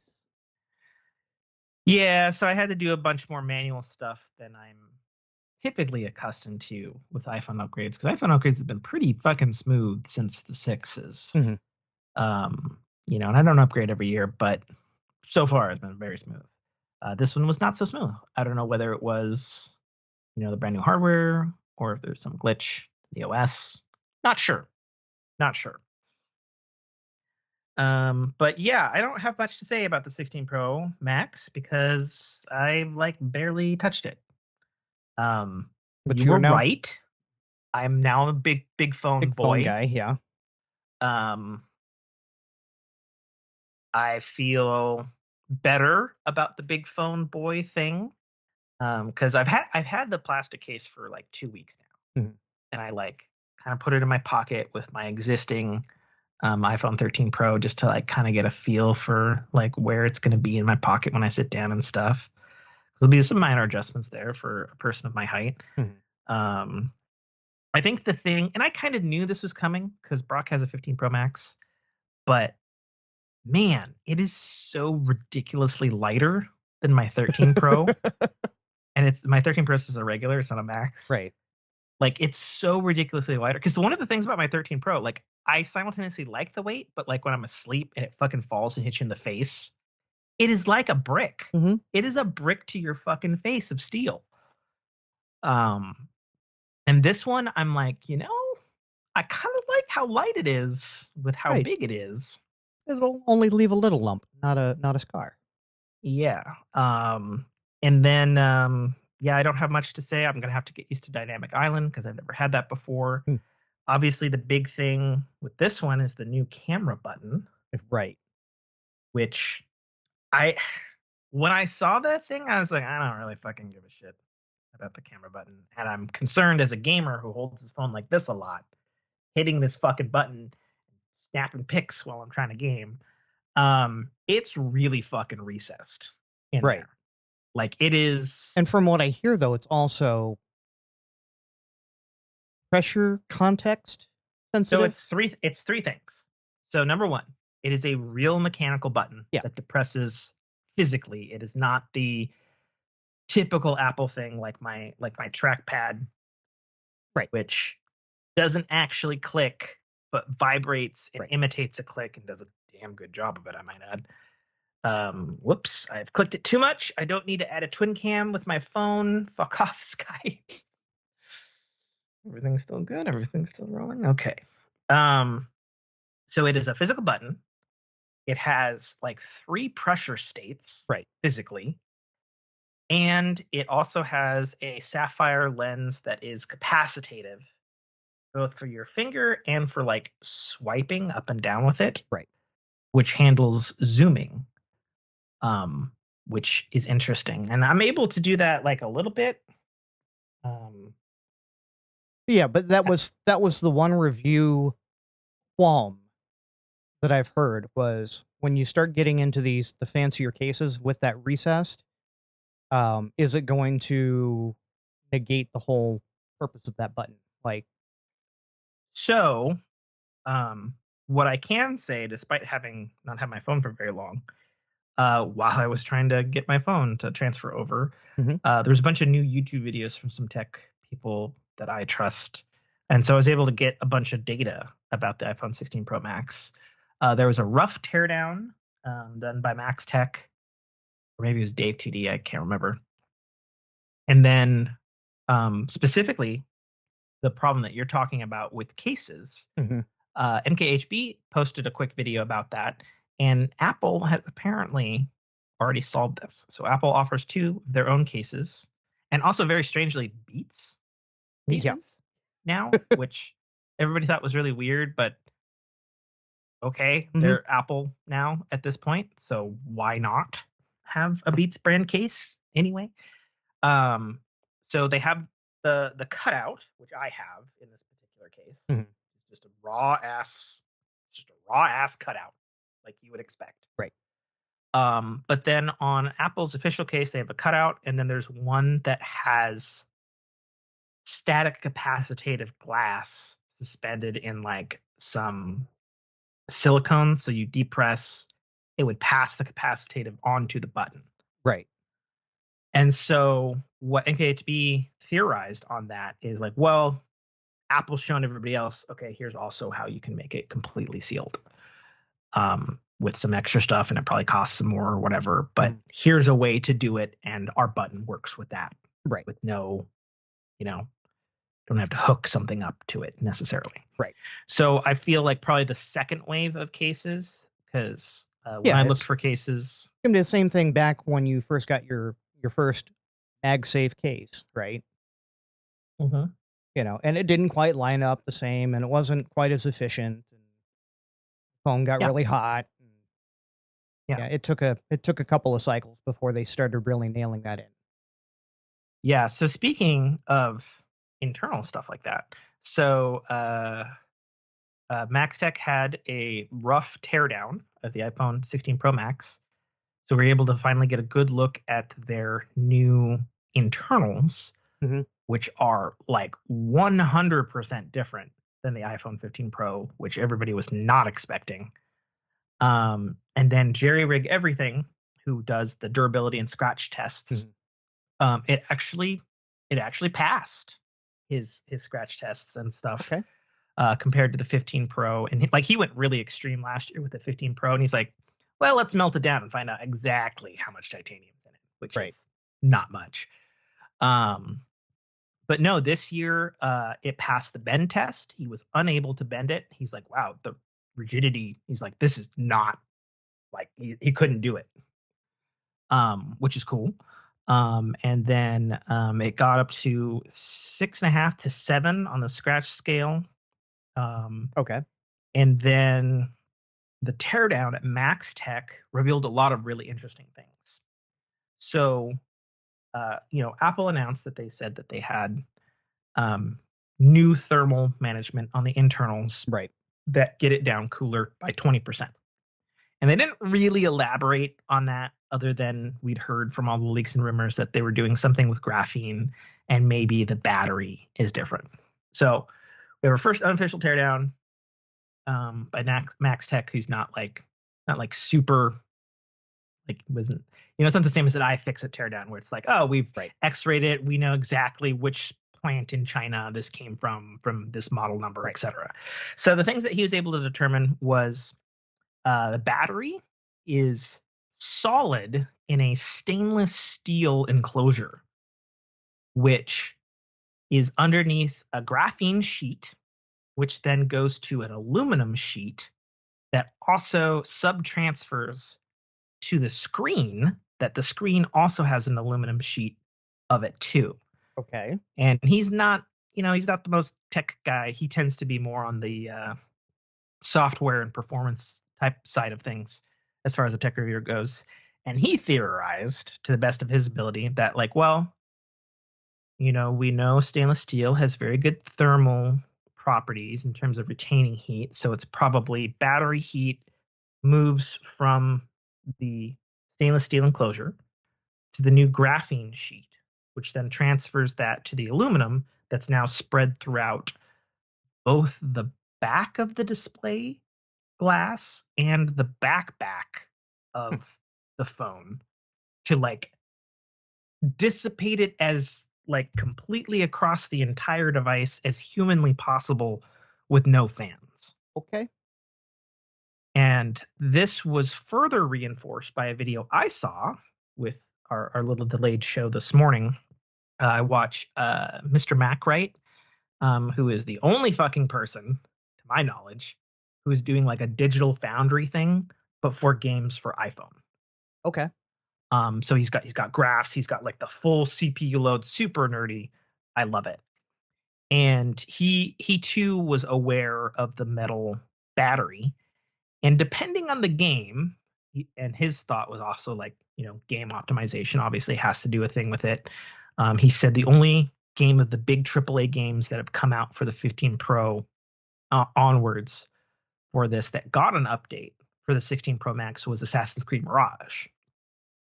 And he saw super stable 30 frames a second increase. Thermal management was way better. He said it was running 14 degrees cooler.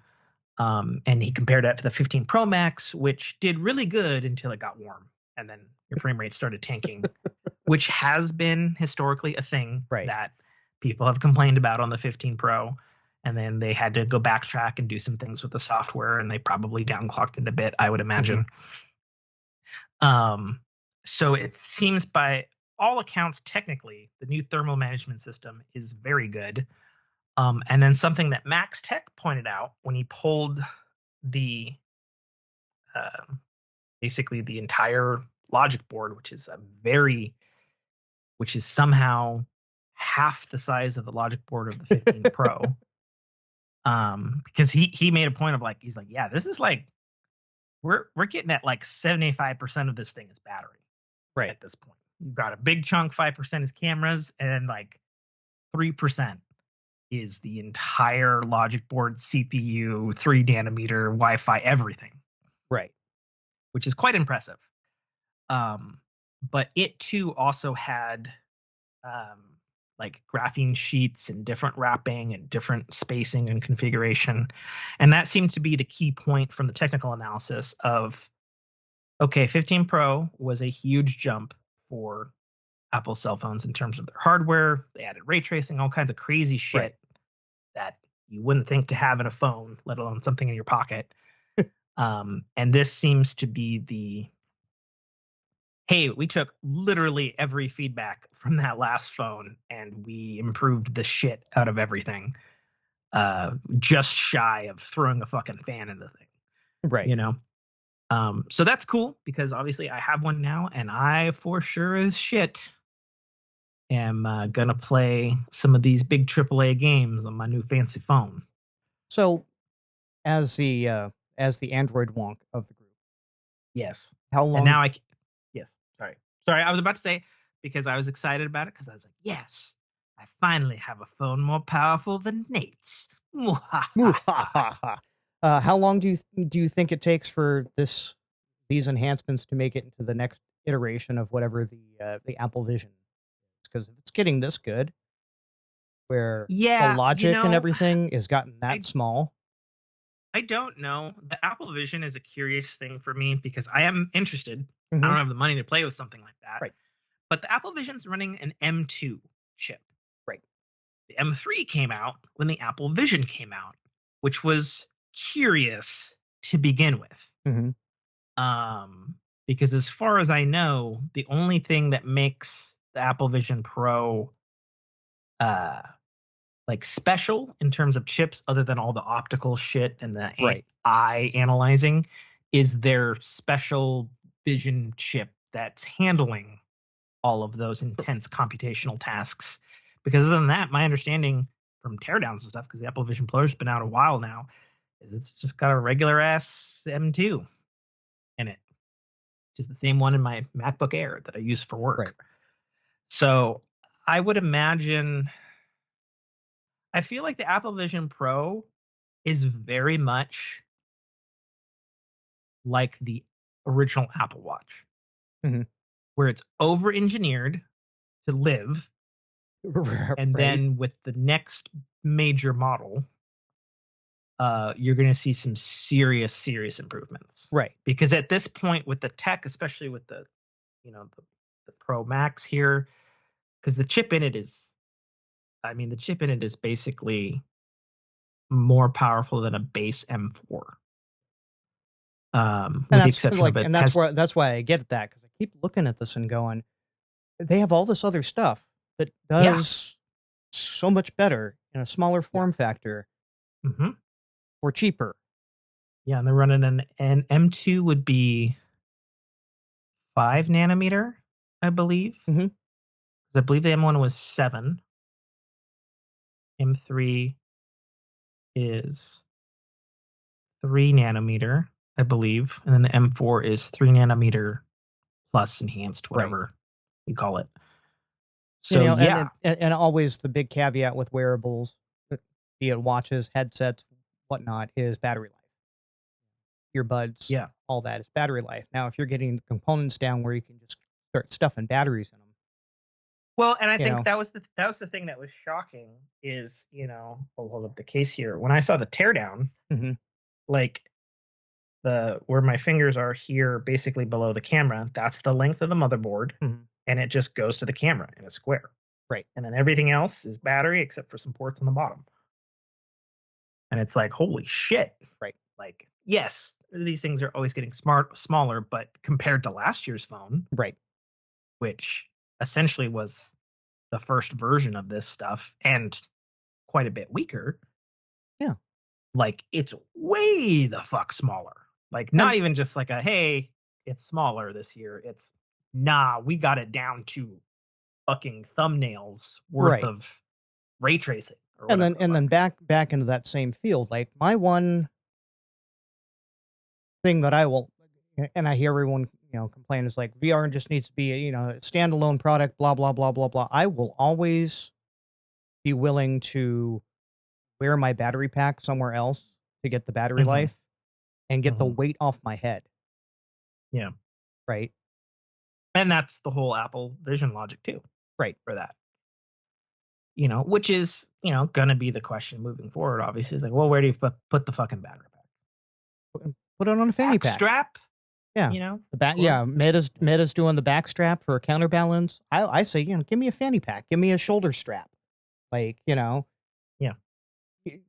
people used to jog with the old original iPod in Oh a yeah. pouch on their, what kind of battery life could you get out of that? I mean, that's probably the size of an original iPod. It's probably a bit bigger. Not by much though. Yeah. You'd be But surprised. but you know what I'm saying? It's like to get all day Kudos life for out of having this thing. Anchor. Right, but to get all day life out of this, I have to wear a thing on my shoulder. What am I worried about looking like an idiot? I'm walking around wearing a freaking VR helmet. Exactly. Right? We've long passed. Right. If your worry is the armband, you got bigger fish to fry. And then of course you do something like an armband, I can have another one in my backpack ready to go when this one dies. Yeah. Right? So, yeah, I'd love to see some of that tech move forward, and then maybe I can start sharing in my in your appreciation for the Apple product line. Yeah, technology's going to march on, and Samsung's going to do their thing, and Apple's going to do their thing. Oh, speaking of stuff, while we had our late start sabbatical, I saw the most curiously warm ad on YouTube for Android. Okay. And you know how they typically around this time of year they're like, oh, fucking Apple and their goddamn won't play nice with our texting system and green bubbles and blue bubbles need to be friends. You know the shit that they've been shilling Right. for I don't even know, 6-8 years now. They had an ad that was just like, today things get a little nicer and green bubbles and blue bubbles play nice together. And it was just these things are a thing of the past and we'll move forward together. And I was like, what the fuck fuzzy wuzzy shit is this from Android? I guess they went to the Reddit and was like, oh no, we got to knock this shit off. It was very it was really odd. Very and kumbaya moment. I saw that ad twice this morning while I was watching. I believe I've seen it. Tech stuff. And I was like, oh wow. Yeah. I guess it makes sense since it was a huge, selling point or a point for them to make a division between people's choices. And probably from a marketing perspective, it's like, okay, yeah, they're on board now. Sell it. That, oh yeah, Androids play nice with iPhones now. Right. At least on this one thing that everybody's been bitching about. Or at least you've been bitching about to me for I haven't bitched about it. You have 100%. I've been waiting for y'all to get on board. When I text you, you bitch to me about it. Yeah. At least Apple finally got on board. hey, at least Google made a nice ad about it Right. after being dicks for years. And speaking of other anomalies, foldable phones weren't enough. Apparently now they have to fold twice. Yeah, The people have Huawei. seen that from the Huawei stuff. The president, I saw that leak too. People are like, "What? Why? Why? Right. No, really, why?" Yeah.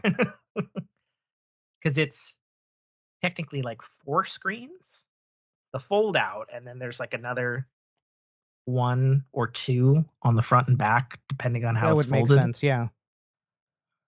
And I'm like, okay.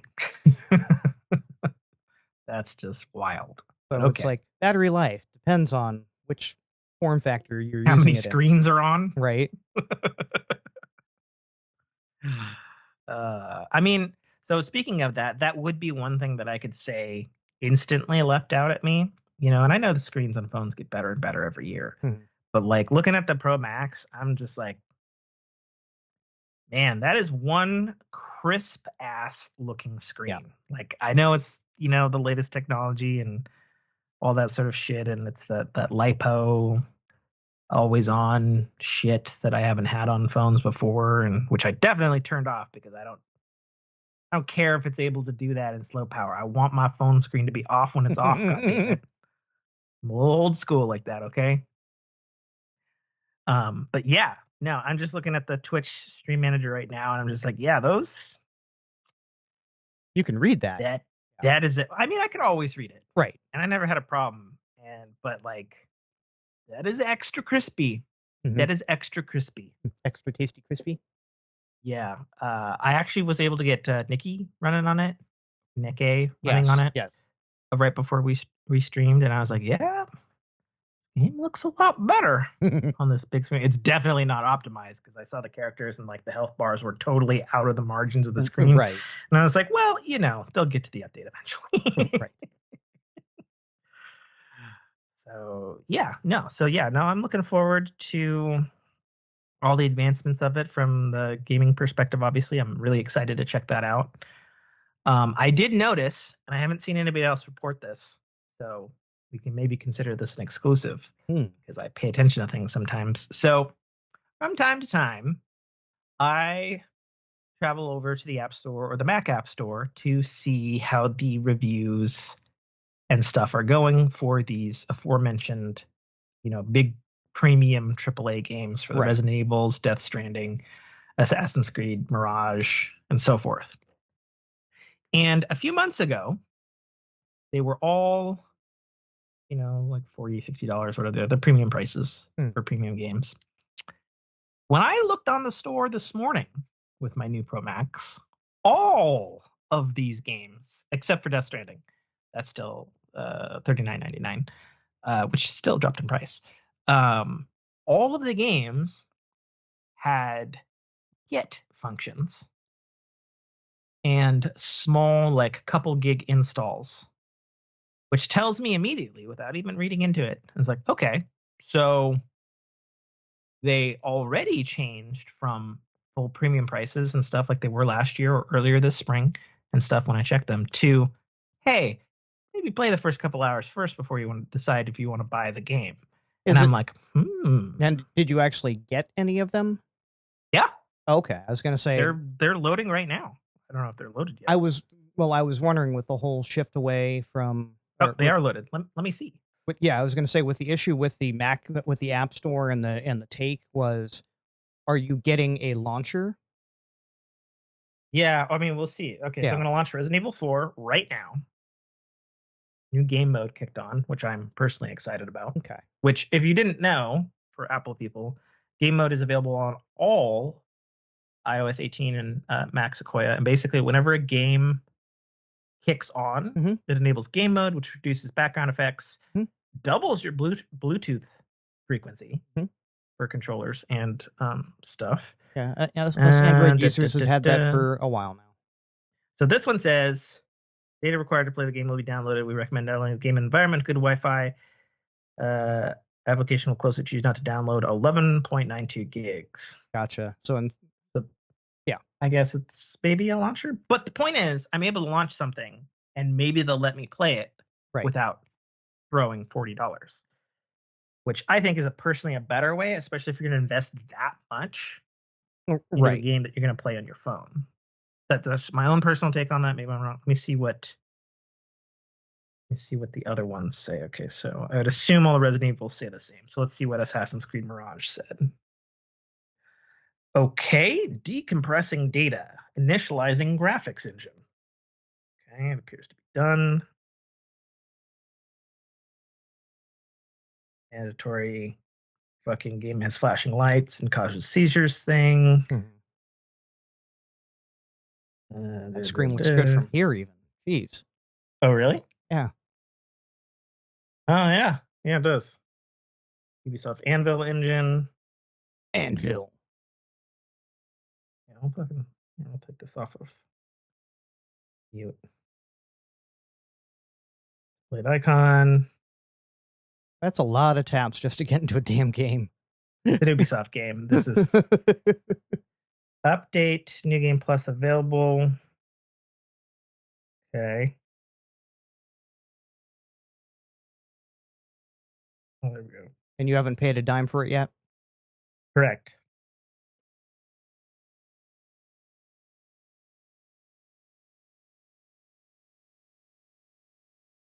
All right. Doesn't look like a launcher.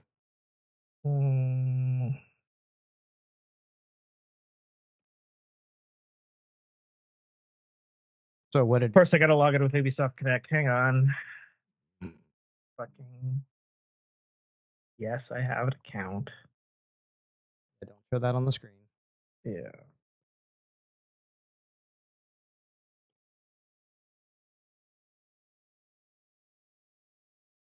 You have your video editor going, I have access to all of Tim's games now. Ooh, ha, ha, ha, ha. You don't have those on a passkey system yet?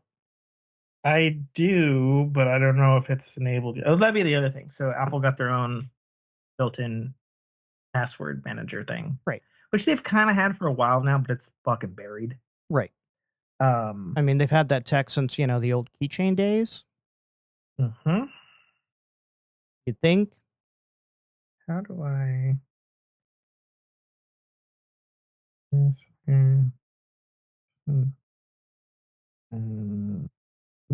Maybe it's yeah, there it is. It's actually playing now? Yes. Okay, cool. So it says...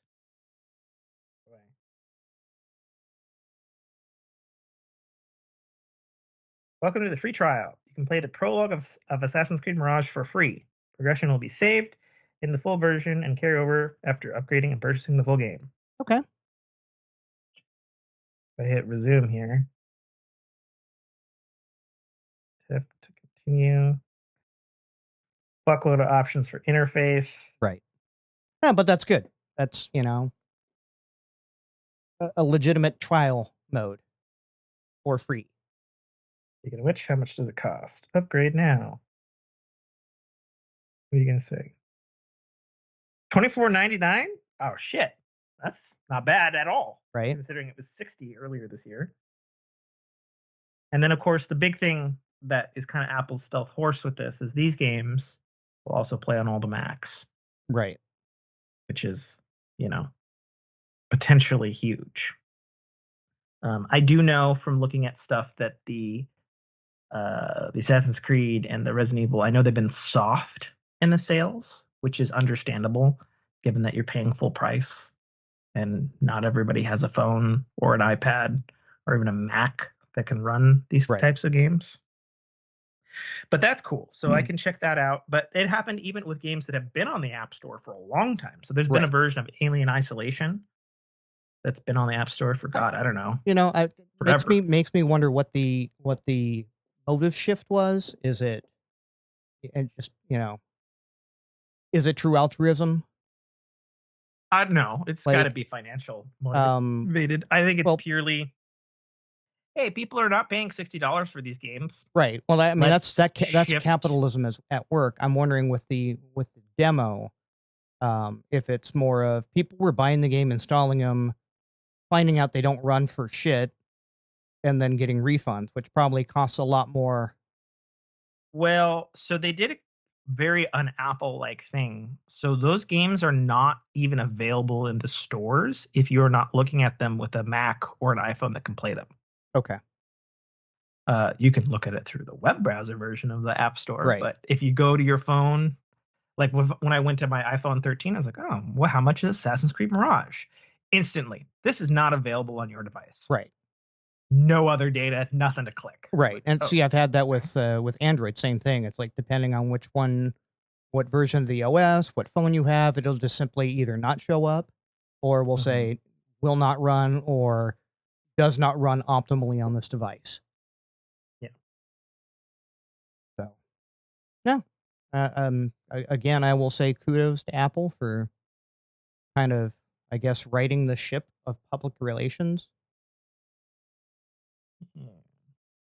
It looks like pretty much every game has a front end and then a please download this package to begin prologue. Well, and I'm sure that has more to do with because now that package is that package is now being downloaded from the publisher's end, not from Apple's end. No, it'd be from Apple's end. Anything that's on the App Store runs off of Apple's servers. They do not go to one of their servers. Sure about that now? I'm 100% positive. Even stuff like that. Yes. Okay. They run the entire CDN network on the App Store. If you have an app, it's running through an Apple server somewhere. Okay. I know that it's not the same as like Steam, where it's like, well, depending on their arrangement with Steam, it might run through Steam servers or it might run through somebody's backend. Their merchant services will always run through Steam servers, but whether or not the game comes to you. Yeah, like AFK Journey, I download the game and then any subsequent patch and whatnot comes through AFK Journey's servers at least on my phone. Yeah, that is not like they still allow patching that way because Honkai does that, Nikki does that, but they have to go through the Apple servers, which is why there's that lag on the Android updates. They get hit first, and then usually it's like a couple days or a week later we get the iOS update, right? Because it's got to go to their delivery network and get populated in wherever their markets are. Before it goes live. And even still, that makes sense. It's like, why have an 11 gig file sitting on a server when we can give you the rest once you've committed to downloading it? Yes. Yes, indeed. So no, I'm excited. I'm super excited to try out these console level games, especially with better thermals. Right. And apparently maintained frame rates, according to Mr. Macwright. Because I'm a gamer boy.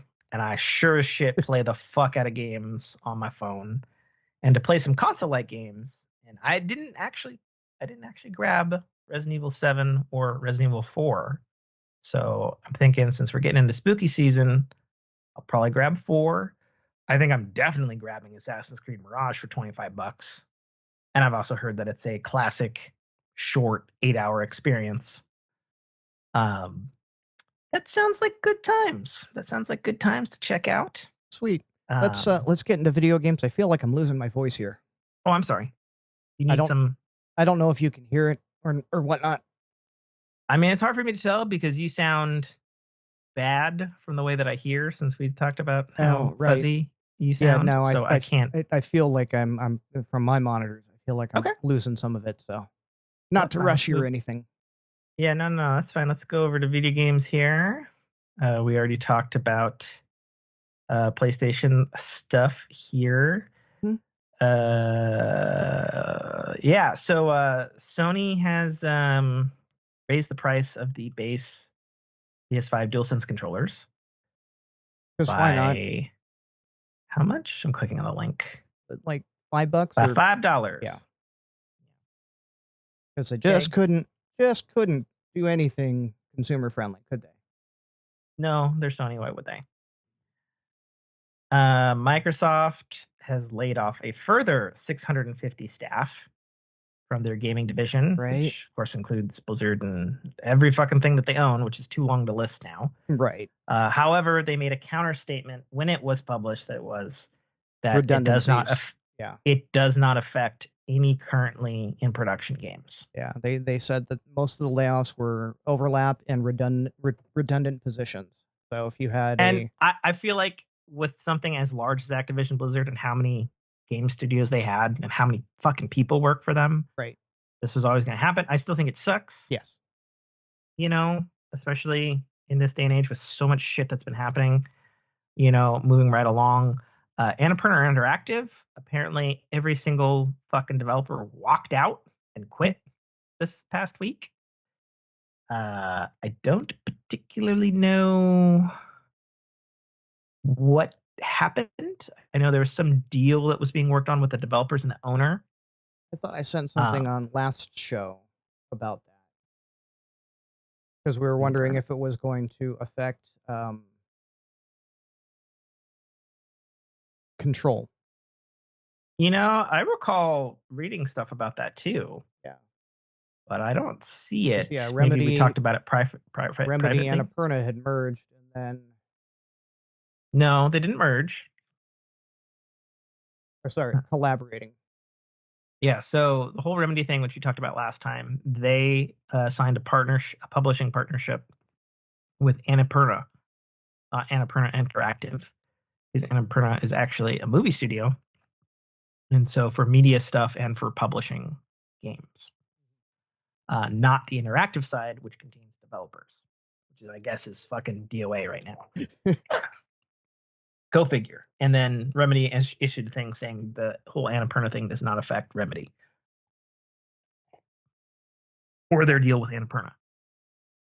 Right. Yeah. Okay. I did post it on the 13th. Yeah. The entire staff of Annapurna Interactive has resigned. Mm-hmm. Yeah, that's crazy. Apparently, some deal fell out with the owner of Annapurna.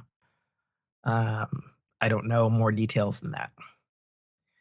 Well, co-founder of Fork, self-made Dame, has said on the Discord, $700 for PS5 Pro is criminal. Mm-hmm. PS3 says hello, and it's 2006 all over again. Mm-hmm. Which are big facts. And I asked if Dame was going to get it, and he's like, I have HP Omens with 4090 RTX cards. I'll use those. Thank you very much. Yep. Which is fair. I mean, if you got the juice, right? Yeah, do it. You know, 100%. Yeah, and that's unfortunately a trend that's going to happen. That's been happening in gaming in general. Is the consoles have, in order to keep up with PC level gaming, have gotten almost as expensive. Yeah. So I have a caveat to throw on that because some people are saying this wrongly, and there's a hilarious video that's been running around on Twitch or Twitter, X, whatever, with IGN's Destin Lagrange with Digital Foundry's Laguerre, guys. Yes. Laguerre, sorry. Where Destin was talking about, you know, you can build a PC with these same specs for $700. Digital Foundry counterbalanced with, no, you can't. Right. Between increased prices, and he said factually, you cannot buy an AMD GPU that has AI upscaling built in. Right. You cannot buy a 2 terabyte drive that runs at this speed. Right. And get it in that end. And he just kind of like shut his mouth, which was funny because I actually like Destin, so I was actually surprised that he spoke wrongly about this. Because again, you're just looking at the numbers on a spreadsheet. If you look at the numbers on a spreadsheet, then sure, mathematically you can make it happen that this machine outputs these numbers the same as console outputs these numbers, teraflops, whatever. But that's, and again, back to the argument you and I have always had with even with phones, Apple versus Android, and it's like, yeah, you know, when you have a closed ecosystem and you can optimize for it, your gains on that minimal hardware far exceed. Yeah. Right. Look at Nintendo Switch. Perfect example of that. Right. A good thing of this was the Mr. Macrite thing that I watched just this morning about this, because he's got like the fucking hard stats of how much these AAA games on the new hardware is running, and they're only using about 5 to 6 gigs. Right. And this is unified, so it would be for the whole package for the system, not unlike a video game console. And that's far lower than even if you were to put these in the stats for. You build it once and you don't have to maintain all these extra forks and threads for every other iteration of hardware. So again, it's not an apples to oranges argument. Yeah, and sure, consoles are more PC-like than ever, and there are comparisons to be made there, sure. But at the end of the day, you know, a console is going to have 16 gigs of RAM, even this new PS5 Pro. But the way it utilizes that is not going to be the same as your 16 gigs of RAM in your gaming PC. Which... Even in the memory pipelines, how they design the boards. Oh yeah, it's still 16 gig, but if it's on it's got 3 times the bandwidth of the 16 gig I have, it's going to run better. Yeah. You know, like back the earlier argument you had with the NVMe tech that Apple's doing. It's like, well, it's still 2 terabytes. Yeah, but is it 8? Run in a in a slave configuration or a RAID configuration to give you that? For the record, on the 16 Pro Max, it seems like it is 1 chip. Right. Like the 13 But you know what I'm saying? It's like, yes, number same. The way it's applied is different. Yeah. Agreed. So. Agreed. Totally. But yeah, like, at the end of the day, it's because they're brushing up against each other so hard now these days, and the arguments can be made. It's providing the right amount of competition, I think. That's keeping both. Yeah. That's keeping both going. That I think Sony unfortunately missed the bus on and thought that raising prices was a good idea. I mean, the counterpoint to that, as we've long known with Sony, PlayStation is their only profitable division. Right. And I believe I made the counterpoint in the Discord as well, is console sales have always been loss leaders from day one. And this is going all the way back to the Atari days. You always took a loss on the hardware itself and you made it up on the back end with the software sales or the accessory sales. Or in the case of freaking PlayStation 5, on the stupid plastic stands that probably have a 250% profit margin. Speaking of profit stuff, recent information came out just this morning about Concord, where it had previously been reported that Sony had spent $260 million on it. A disgruntled ex-Concord employee recently I can't imagine why there's any of those. Yeah, right. Said that their budget was over $400 million.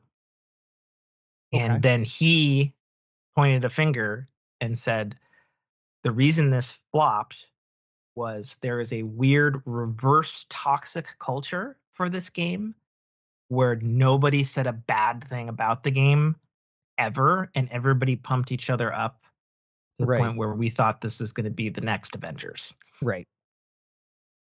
And obviously it's not. It's because it doesn't technically exist for the public anymore. Right. As of this podcast. It's a very, very strange case study. Indeed. Speaking of things that may or may not exist, there has been a just fucking flood of CAD renders from various Chinese factories for the supposed Switch 2, including that it is called the Switch 2. They showcase a very similar Joy-Con design, with the exception instead of a slide rail, they have a pop-in magnetic connection, which has actually been long rumored.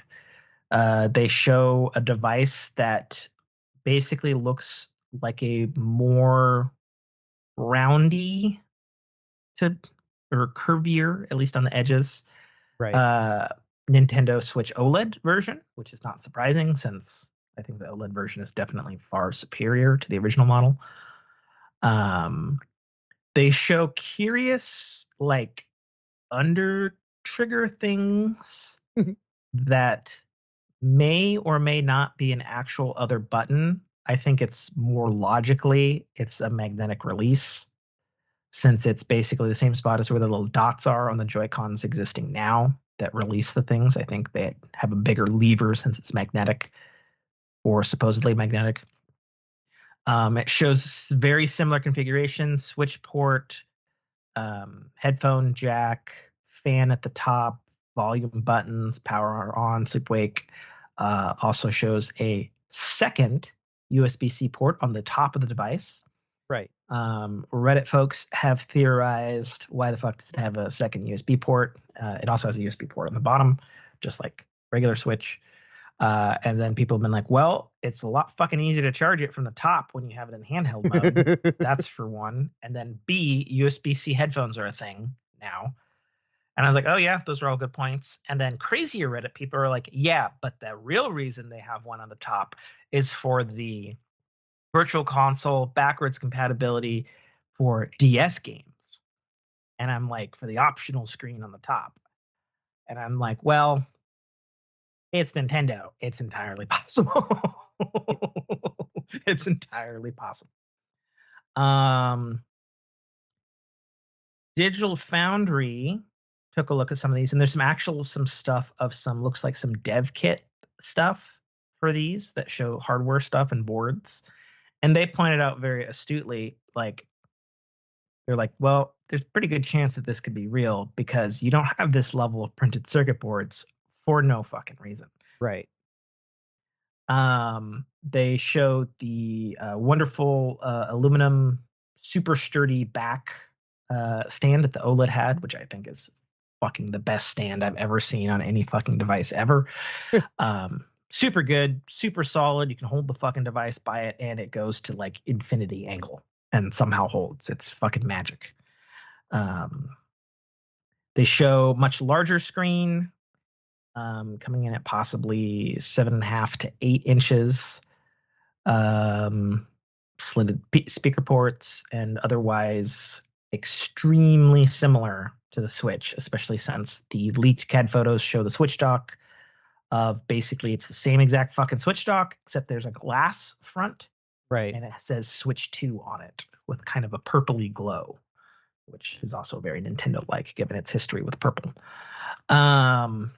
Leaked specs for this show obviously the customized NVIDIA SoC, which was leaked months and if not years ago. They are listing it as 12 gigabytes of unified RAM, which is extremely good news, because a lot of Digital Foundry included, like, if it's anything less than 8, we're right back to Switch 1 problems with backporting stuff, even if the chip is really good. And it most likely certainly does have 4K upscaling. They say too that it'll also be shipping with 256 gigabytes of internal flash storage, which, and Nintendo's been very just colossally slow on the upgrades for their internal flash storage. I believe they started with like 500 megabytes back on the DSi. The Wii had like 200 megabytes of storage that was expandable via SD card.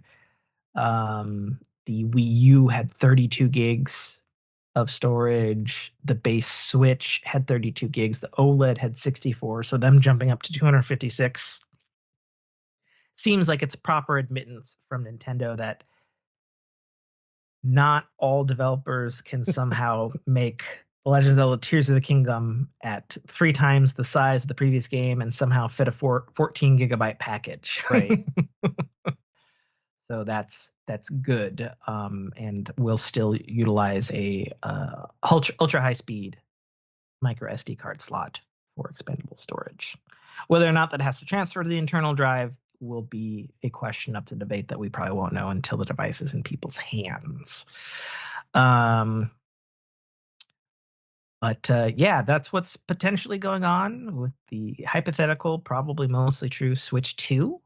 That is eagerly anticipated by all Switch people since it will be backwards compatible, and is definitely, I mean, I've said it before, like, I love gaming, you know, I have a really powerful phone now for these new AAA games in the palm of my hand. But the thing is, the Switch gives you like a proper experience, even if it's weak sauce. Right. Well, it's a one trick pony, and it does very good at that. It does the shit out of that trick. Right. As and seen that's by the point. Fact that it's the market fucking leader Yeah. for consoles. And again, back to the original statement, that's kind of the point. consoles and handhelds now. Can your phone do it? Sure. Yeah, I've seen some hubbub above on Hubbub? Reddit. Yeah, hubbub above and below in Reddit with folks stating that they really hope this is all true, and that apparently a large section of Reddit is also hoping that there will be like a dock only one for people who don't want the handheld functionality at all. At least give customers the option, which I'm like, why? Just leave it in from the a dock. manufacturing sense, that makes fucking no sense. Yeah. They struck gold with the Switch. They didn't change shit even when they did the OLED. So, right. I mean, the only thing they did change really was the light, which doesn't have HDMI out. Right. And it's like, is it going to make it markedly cheaper to do a screenless? I mean, I think that was the hope. Like probably that's Reddit the only was thinking. I don't saving? think it makes sense. Like I understand the want. Sure. People just there's sure. It'd be different. It'd be different if it was like this thing costs, I don't know, $700. Yeah. Which there's no way in hell Nintendo will ever do that. Right. It's the most I could see them theoretically going, depending on, we've had all kinds of crazy rumors over the many, many years of Switch 2 rumors from they were buying raw silicate in preparation for manufacturing and cutting costs like a crazy fucking $1 trillion Nintendo company that they are. I would bet dollars to donuts, $350, maybe max $400. Sure. And worth it. And I base that purely on the fact that OLED with all of its extra bells and whistles is only $350. Right. And if you can't, and if that's too much for you, that putting it in a dock and having it dock only and never taking it anywhere. Yeah. Like, mine hardly ever leaves the dock because I don't game that way. Yeah. You know what? If I ever decide to take it out, I'll be happy that I can. Battery probably won't last for shit because it's been sitting in the dock for so long. But I've definitely played a shit ton of Switch in handheld, in bed or on the go. But, like I'm going to play the new Zelda game that comes out next week, which I'm excited about. I'll be playing it at home, hooked up to my big TV. And when I go to take a shit, it will come with me. And then it will go back after taking the shit. I'm never playing with your Switch. I'm never going to play with your Switch. Okay. I mean, if it makes you feel any better, I think I've told you this before. I'm kind of neurotic about cleaning my consoles. I know. With isopropyl alcohol and wipes and toothbrushes and air hose and electrical quick dry contact cleaner and buffing and a little bit neurotic. Nintendo officially files patent lawsuit against Pal World developer. Finally? So this is curious because it's not on any grounds for copyright infringement except for patents. There's some more data about this that came out in the last 24 hours. The patent they're suing them for is a patent they filed for last week that is specifically shows the 3D game and capturing monsters and putting them into balls and like an interface that. Who filed the patent? Nintendo. Oh, so they never had a patent for the gameplay for Pokemon, and they filed a patent. And now they're suing. Yeah. Pal World. And so this gets into an interesting thing because we know from all this legal diving in stuff, like with Hogue Law and stuff back with Pal World back at the beginning of the year, in the United States, it is unconstitutional to patent gameplay design. Sure. However, that does not take into account however patent law works in Japan. Right. If Nintendo filed suit, I'm assuming patent law works way different in Japan. And they are going to use their considerable might to try to destroy Pal World. Right. And again, I don't know the ins and outs of patent law here, but I was under the understanding that you couldn't file a patent after the fact and then use it to. At least not in the States. Yeah, right? No, you can't do that shit. Like if you have patent pending and somebody has a patent, right? That patent pending will get thrown out. Right. But if you have Yeah. patent pending, and then someone else turns around and uses it, a la, Apple lawsuits from way back in the day, you didn't have a patent. No, we had one pending, which means we were in the process of acquiring the rights to it. So, yeah, I Well, don't. and our patent law here works weird too, because look at the whole thing with the blood oxygen sensor on the Mhm. Apple Watches. It was available on the watches for years, and then out of the blue, 5 years later, oh hey, we have a patent for that. No, for real, we're suing you now, and also you have to disable your shit, Right. which happened. So yeah, I don't know how patent law works in Japan. I assume wiser men than me will be talking about this in legalese in the days to come. Sure. But real curious that it's been like 10 months and Nintendo is doing something. So we'll see what happens. I personally hope the best for Power World, because Power World's awesome. Yeah, very weird. I don't know what's going to happen. Very weird. Yeah. I mean, it'll get shut down, and it'll probably be kept alive by the indie community on the back end. They'll, at that point, Power will probably Or here's the code for a server. Enjoy. Or they'll operate in the countries where it's not patent infringed. Right, and you'll just VPN into it. Yeah. We'll see. We'll see what happens. That's for sure. So the news. What you been playing, Sir Nate? I'm a Star Trucker. Star Trucker? Oh. Okay. I'm intrigued. It is. Go on. It's exactly what it sounds like. It's not like Honkai Star Rail was so obvious with a star train. This is Star Trucking. So you've seen the trucking simulator games, right? I have. So picture that in space. I didn't know there was such a thing. I'm intrigued. This is exactly what it is. It is a nice little brain cooler. Trucking in interdimensional space. You have to. Is this phone? Is this PC? Is this Xbox? What is this? Well, it's a Game Pass game. Ooh. I'm going. Is it called Space Trucker? Star Trucker. Star Trucker. That logo is fucking hilarious. Right? Just a fucking space truck coming through a fucking Stargate in space. And you do that, and there are Stargates, and you basically haul stuff from one end to the other, and you get paid for it.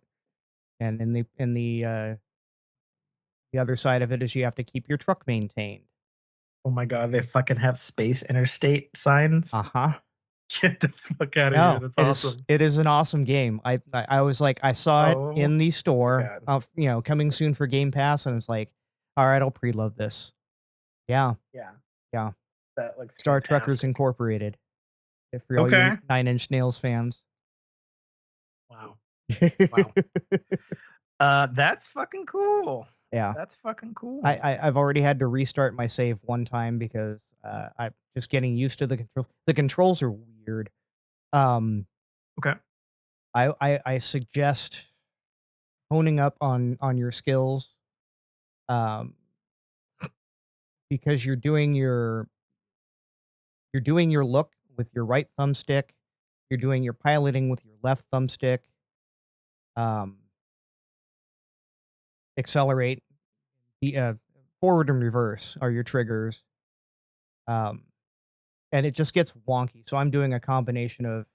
See, it's funny you say all that, and in my head I immediately go, "Oh, kind of like Elite Dangerous, which is basically space trucking too." Yeah. And it's also kind of like No Man's Sky, which you can certainly do space trucking. Right. So I'm like, that seems right at home control wise for me for a space game. Well, in No Man's Sky, when you're piloting a vessel, do you actually look around the vessel to toggle switches and whatnot? Okay, so then you'll be... don't toggle switches in non-VR. In VR, you do. Right. In Elite Dangerous, you do. Okay. So then you'll be right at home with this, because when you're backing into a load, you actually have to use a rear view camera on your HUD, or not on your HUD, on your dash, Yeah. So you're looking low and left, and then you've got your air brake thing right next to it while you're trying to back this thing in. Is it 3D traversal? What do you mean 3D traversal? Like it's space. Yeah, is it like space traversal, or is Yes. it like you're trucking and you happen to be in space? So you're moving left and right and maybe getting on and off on ramps. You have full Okay. XYZ autonomy. Okay, then that's Elite Dangerous. Yeah. It's been compared you do that, you favorably have to line to up it. your rotation. Yeah. Elite Dangerous to spin at the frequency that the space station is spinning. Right. In order to hit the dock and not fucking explode Right. and all that sort of shit. So yeah, I had to restart because I was getting used to the controls on it. It's like now that I've kind of got them down, I was like, all right, since I didn't like completely damage my first load that I dropped off, let me try it again. So yeah, between that and the management, the survival management system of it, of keeping your batteries charged so that you can produce oxygen to your cab or keep your your climate control going. Elite Dangerous says hello. Right. I once I figured out I could store everything in secure containers, I was like, oh, I don't need to use so much power. Let me turn off all the interior lights, and since I'm strapped down in my seat, I don't need my gravity. Yeah. Turn that off too, and able to eke out a little more battery power for my longer trips. Or like, heck, I'm losing oxygen because I don't have enough power to run everything. Swap the battery out with my gravity. That sounds amazing to me. It also sounds Elite Dangerous as fuck, even though it's got like a cooler aesthetic, which is good because, as I've said before numerous times, Elite Dangerous is dead to me after they unceremoniously just ceased development on the console versions. Okay, well then after I'd paid for expansions. In 2 weeks' time, we will talk about our Star Trekking adventures. Yeah, that sounds fantastic. If I can fucking find the time to play on my console. Yeah, I don't know if it's a cloud. Oh well, I guess I'll find out on my new fancy device. That's for sure. I have not been playing a lot. Usual Suspects, Okay, Star Rail, Nikki. I finished their Evangelion event, and I sure as shit gave him my wallet on that event. Many times. You sound sad about this. I mean, you're not sad about this. You knew it was inevitable. I knew it was inevitable. You know, it's a game I truly enjoy, with my personal favorite, greatest of all time anime franchise. Mm-hmm. And despite the fact that they only have their Japanese voiceovers, it's just I said it at the very beginning, many casts ago. Well, fuck my wallet, because they've got it. So I probably spent too much money on that, but I don't regret it. Right. Since and again, I enjoy Nikki. Exactly. And I hadn't put any money in it the entire year, so I was like, okay. Right. Yeah, I'm paying for the game that I am enjoying thoroughly. Since No Man's Sky won't allow you to pay for theirs. Yeah. Yeah, you know. You got to throw your money somewhere, because believe me, you probably would have thrown an absurd amount of money at them too if you could. Yes. If they charged for expansions, I wouldn't even hesitate. Right. You know, it'd be like the Astroneer expansion that's coming out in November. That's like $15, $20, super cheap, whatever it is. And I'm like, fuck yeah, take my money. Take my money quicker. Why don't you pre-order pages on Xbox yet? What the fuck? But yeah, so have that. Played some other really dumb mobile games. Played some more of the Whiteout. Played some more IO Survivor. Actually, a lot of that this week. I think I mentioned before, a game, I guess it recently came to consoles. It's a game that's been out on PC for like 3 years called Vampire Survivors. Mm-hmm. And I'd heard about it, and I'd seen some pictures, and it's basically a twin-stick shooter, Castlevania thing. I was like, okay, that seems cool. And I was perusing around the App Store, and I hit the old tab for the Apple Arcade, which I still pay for. And lo and behold, there's Vampire Survivors in the Apple Arcade. And I say, the fuck you say? Right. Download, good sir.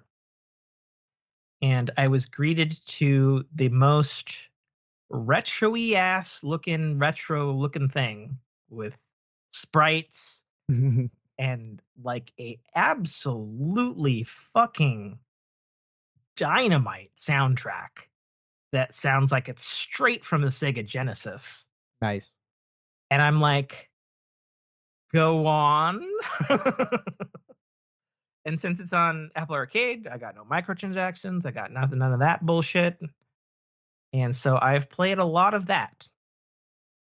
And I have to say, it is extremely good. I see why so many people are talking about it as a really good addictive game, because it is very addicting. And there's like a absolute metric fuck ton of weapons and characters to play in that game. And then the other thing that is curious to me, since I've played a lot of these twin stick shooters this year, from the one in Nikki to IO to a couple other ones, it is fucking brutal hard. Like, it is like, I played level 1 and I had a whip, and I'm like, okay, it whips to the left, and a few seconds later it whips to the right, and I'm dead. Oh shit, what the fuck? Okay. Reminds me of the old Ghosts and Goblins. Yeah, I guess. I mean, Ghosts and Goblins was 2D side scroller, but sure. No, but it just, here's the game. Oh, you're dead? That sucks. Start over. Yeah, it is definitely that start over, and they give no fucks. There's no, a lot of these games will have like a one chance revive again, try again thing. Or they're this game. Or they're littered with jump now, or like a tutorial level. Nope. Yeah, and I think the interesting thing about this game, at least so far, and I've played, the way it's broken up is there's a bunch of stages, and to complete a stage and move on to the next one, you got to survive for 20 minutes, and then the last 5 minutes is a boss of some kind. Okay. Then you can go to the next stage, or go back to that stage and farm some gold to get some upgrades, etc., etc. I think the thing that's interesting about Vampire Survivors, other than it's very classic, very indie made type thing, is that so far I've not encountered any enemies that have any projectiles towards you, the character, at all. Okay. Which I most certainly have encountered on all other twin stick shooters. So in this one, I'm just like, I'm waiting for like, not even from zombie to throw his head at me or anything. Yeah, no, not even for that. I was like, curious.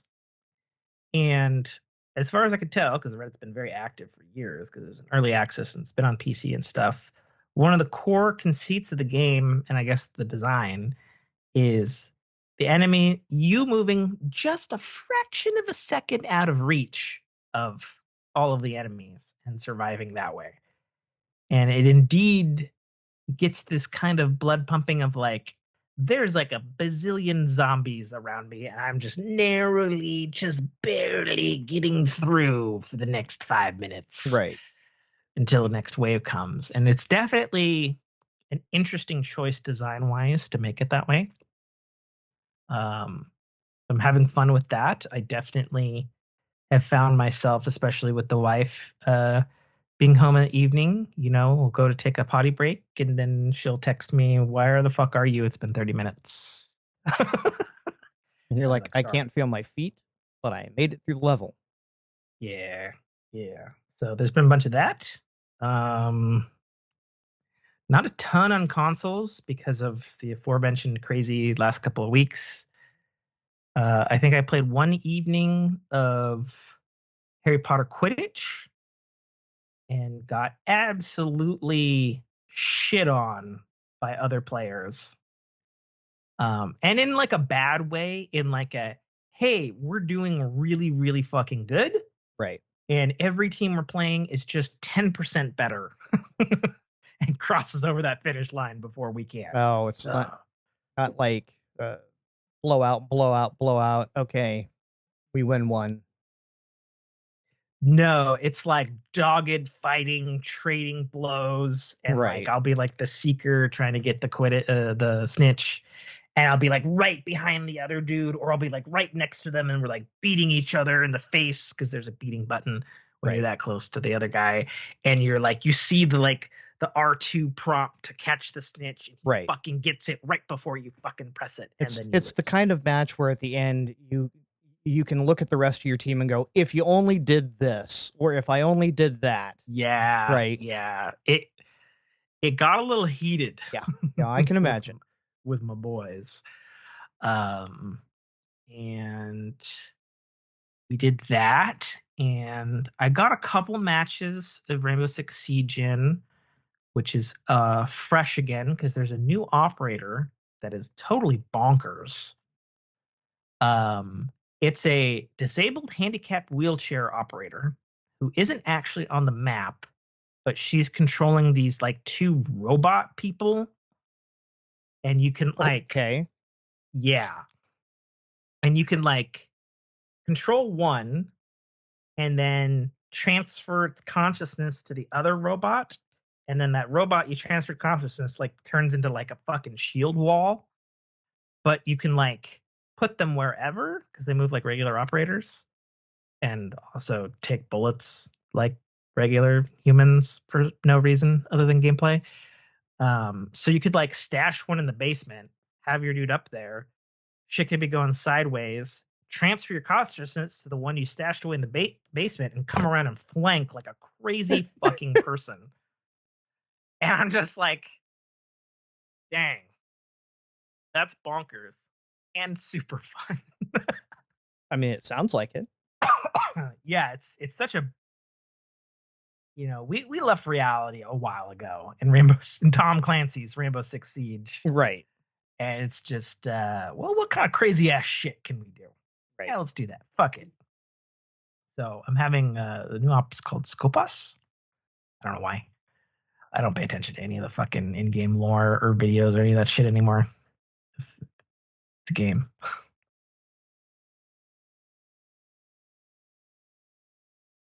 What? I heard chains being drug up my road. I was curious. Halloween I'm going to assume early. it's my neighbor probably doing something to his engine. Halloween starts early. I mean, we're fucking. I should have been playing spooky games a while ago. So, but you gonna do those on stream? The ones that are streamable, but like Resident Evil 4 on my iPhone, I'm gonna be doing that one in bed probably. Oh, because that makes sense. Although I have HDMI out. Let's play a spooky game. So I'm in bed. I could theoretically hook it. I don't think I got the right cable though. I don't have an HDMI to USB-C plug. Are you talking about on your Mac? No, I'm talking about. Right. But if it's there, can't you play it on your Mac? Yeah, but come on, I'm going down to an M1 when I have the new hotness. What are you, stupid? Like, okay, look at it this way, Nate. No, I get you. 9 times out of 10, you're going to choose to play I'm flabbergasted. on your RTX-enabled PC over your OG Xbox VCR. This is correct. And why I'm flabbergasted is the phone in your hand is more adept at gaming than your desktop. That's true. Well, we know my desktop PC doesn't run the way it's supposed to run. Right. So, because we chose to get killed by heat and talk and drink and have a good time over any kind of Nate's making a very expensive service call when you were last year. So, but yeah, that's true. I could do it that way. Another thing I could do, which is a feature of macOS, macOS Sequoia has this iPhone Like you could just see your fucking iPhone screen on your Mac now. Right. And I tried it with just like regular ass shit like Discord and some other apps and stuff, and I was like, wow, this works like really classy smooth. Right. And I mean, if you're playing it on your hand, like who cares if the stream sees a little latency? Half the time it's buffering for me anyways. But I'm saying I could redirect OBS to target whatever the thing is. Yeah. Potentially. I could do that, maybe. I don't know. There's an idea for you. Mm-hmm.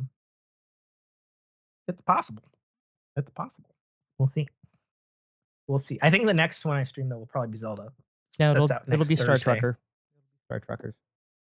You'll be streaming. Oh, maybe. Soon. Yeah. Maybe. Yeah, I think that's the show. Cool. Yeah. Get forked. Why are you so unsure on the forking and the getting? You just fucking place the thing. Okay, fine. Get forked. Thank you for listening to a Dynamic Works production podcast. You can find our podcast at www.dynamicworksproductions.com. Feel free to email us at dynamicworks@mac.com.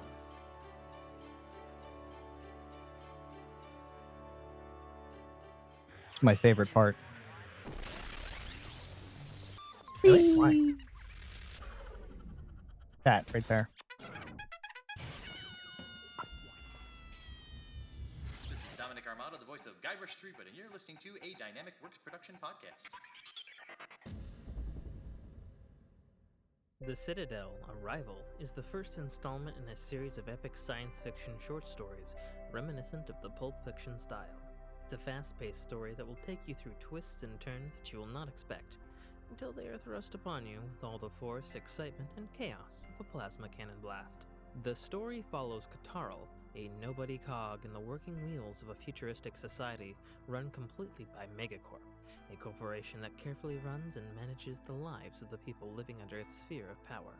On one of Katarl's few and far between days off from work, an outing he had hoped would be fun and relaxing turns into an explosive adventure that drags him kicking and screaming into situations and challenges that will make him question every aspect of his life. Watch this colorful tapestry unfurl as Katarl and his newfound allies find their way through this classic, yet oddly surprising tale of good and evil, where nothing is quite what it appears to be.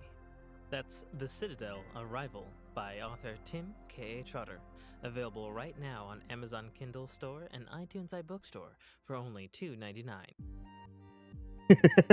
Outtakes! Lord. All right. I'm cutting recording on my end. Okay. Recording. I did notice on my end, as you see that I'm doing the one ear thing, because I'm getting my echo split on the other ear again, since the audio hijack update. So, since that's when it was working, I'm crossing my fingers that it's working this time on the update. So we'll see. We'll see, because we got a macOS update, we got a Skype update, we got audio hijack updates, we got phone updates, everything is updated, dately.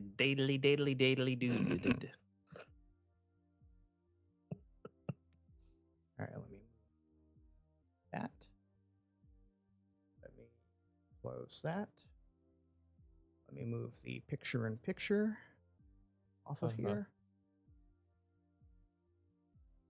If for some reason I click out of you, I don't have W. Oh. Ooh. Getting clicky feisty over there. Okay, all the bars are hidden. Okay. That need to be hidden.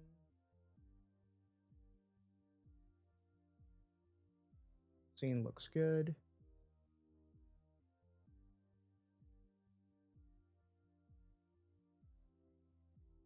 All right, we can go live.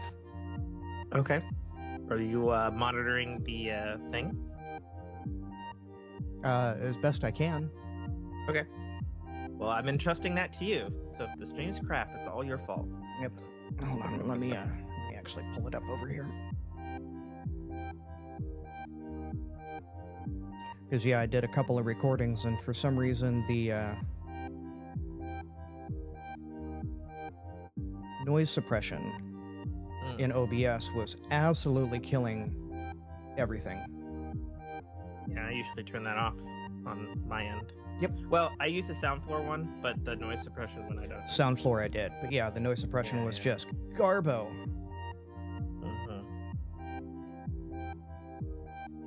Tim _ Ka Trotter.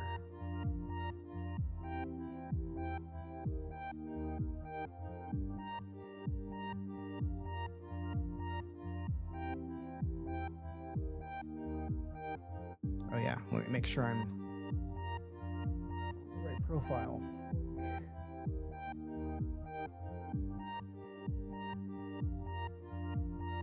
All right, going live. Okay.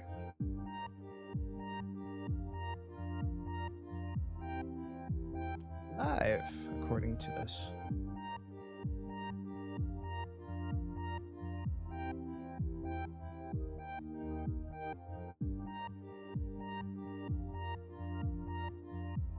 Yeah, that sounds good.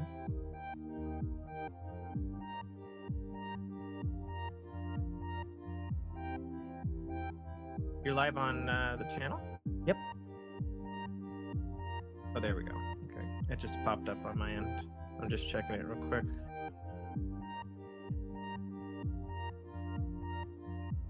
Yep. Okay. Sound good? See it. Oh, do I need to change the titles? Oh, yes. Because it's saying all sorts of Rainbow Six CGs. And Alan Wake and Control, and oh my, when was the last time I changed this?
It's very weird hearing double. Yeah.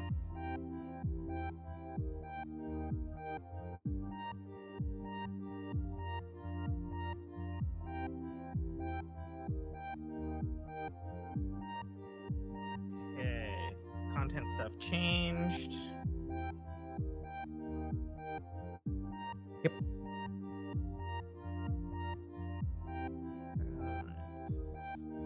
Let me do a blast on the socials real quick.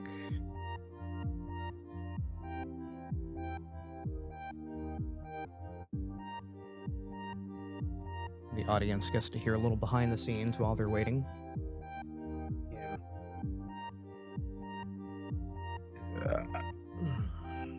Let's see. The real question is my Twitch app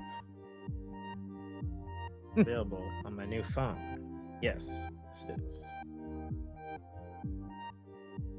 Oh yeah. Does this look familiar?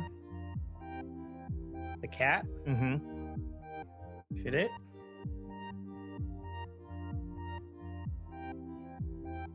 It's my old podcast buddy that went home. Oh, that didn't go home, obviously. that's back. Okay.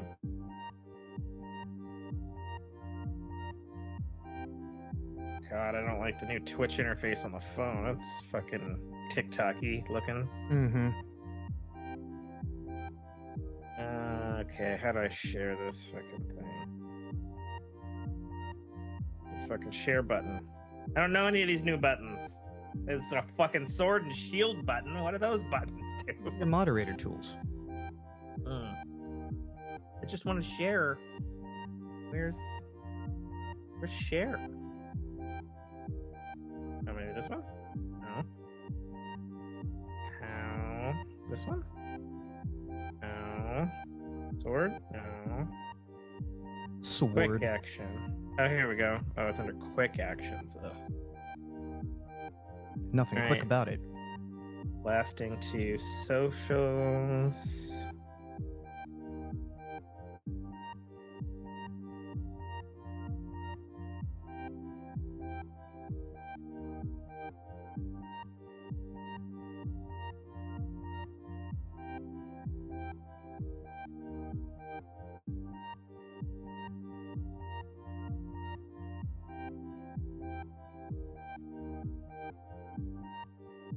Okay. It's relaxing.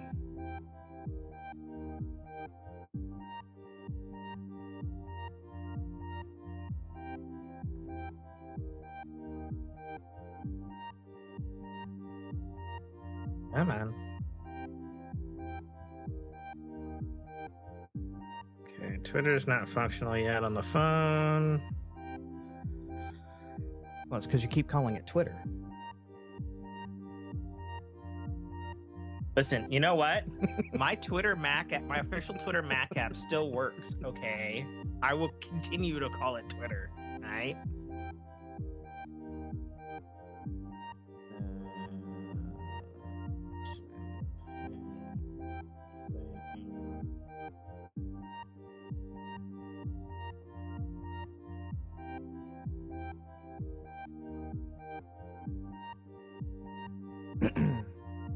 Okay, well, to my Twitter Mac app then. Unless it mysteriously doesn't work now because of the macOS update.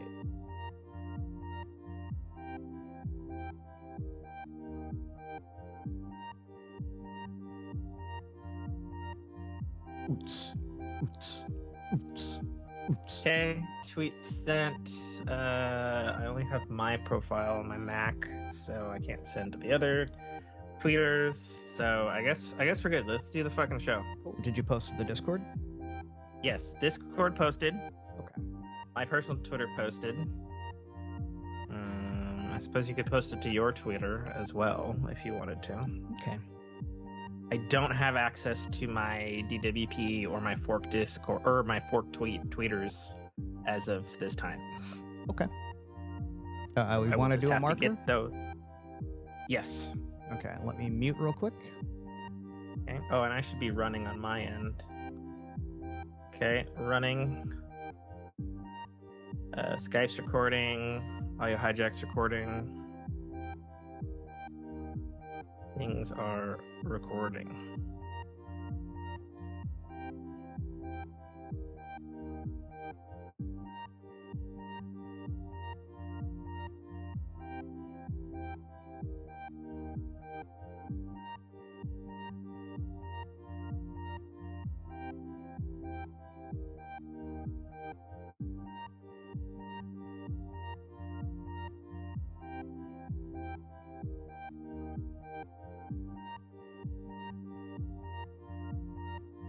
I love this song, but I don't think I can listen to it on repeat for another second. All right, let's do a marker and let's get this going. In 3, 3, 2, 2, 1. 1. Cut in. Cut in.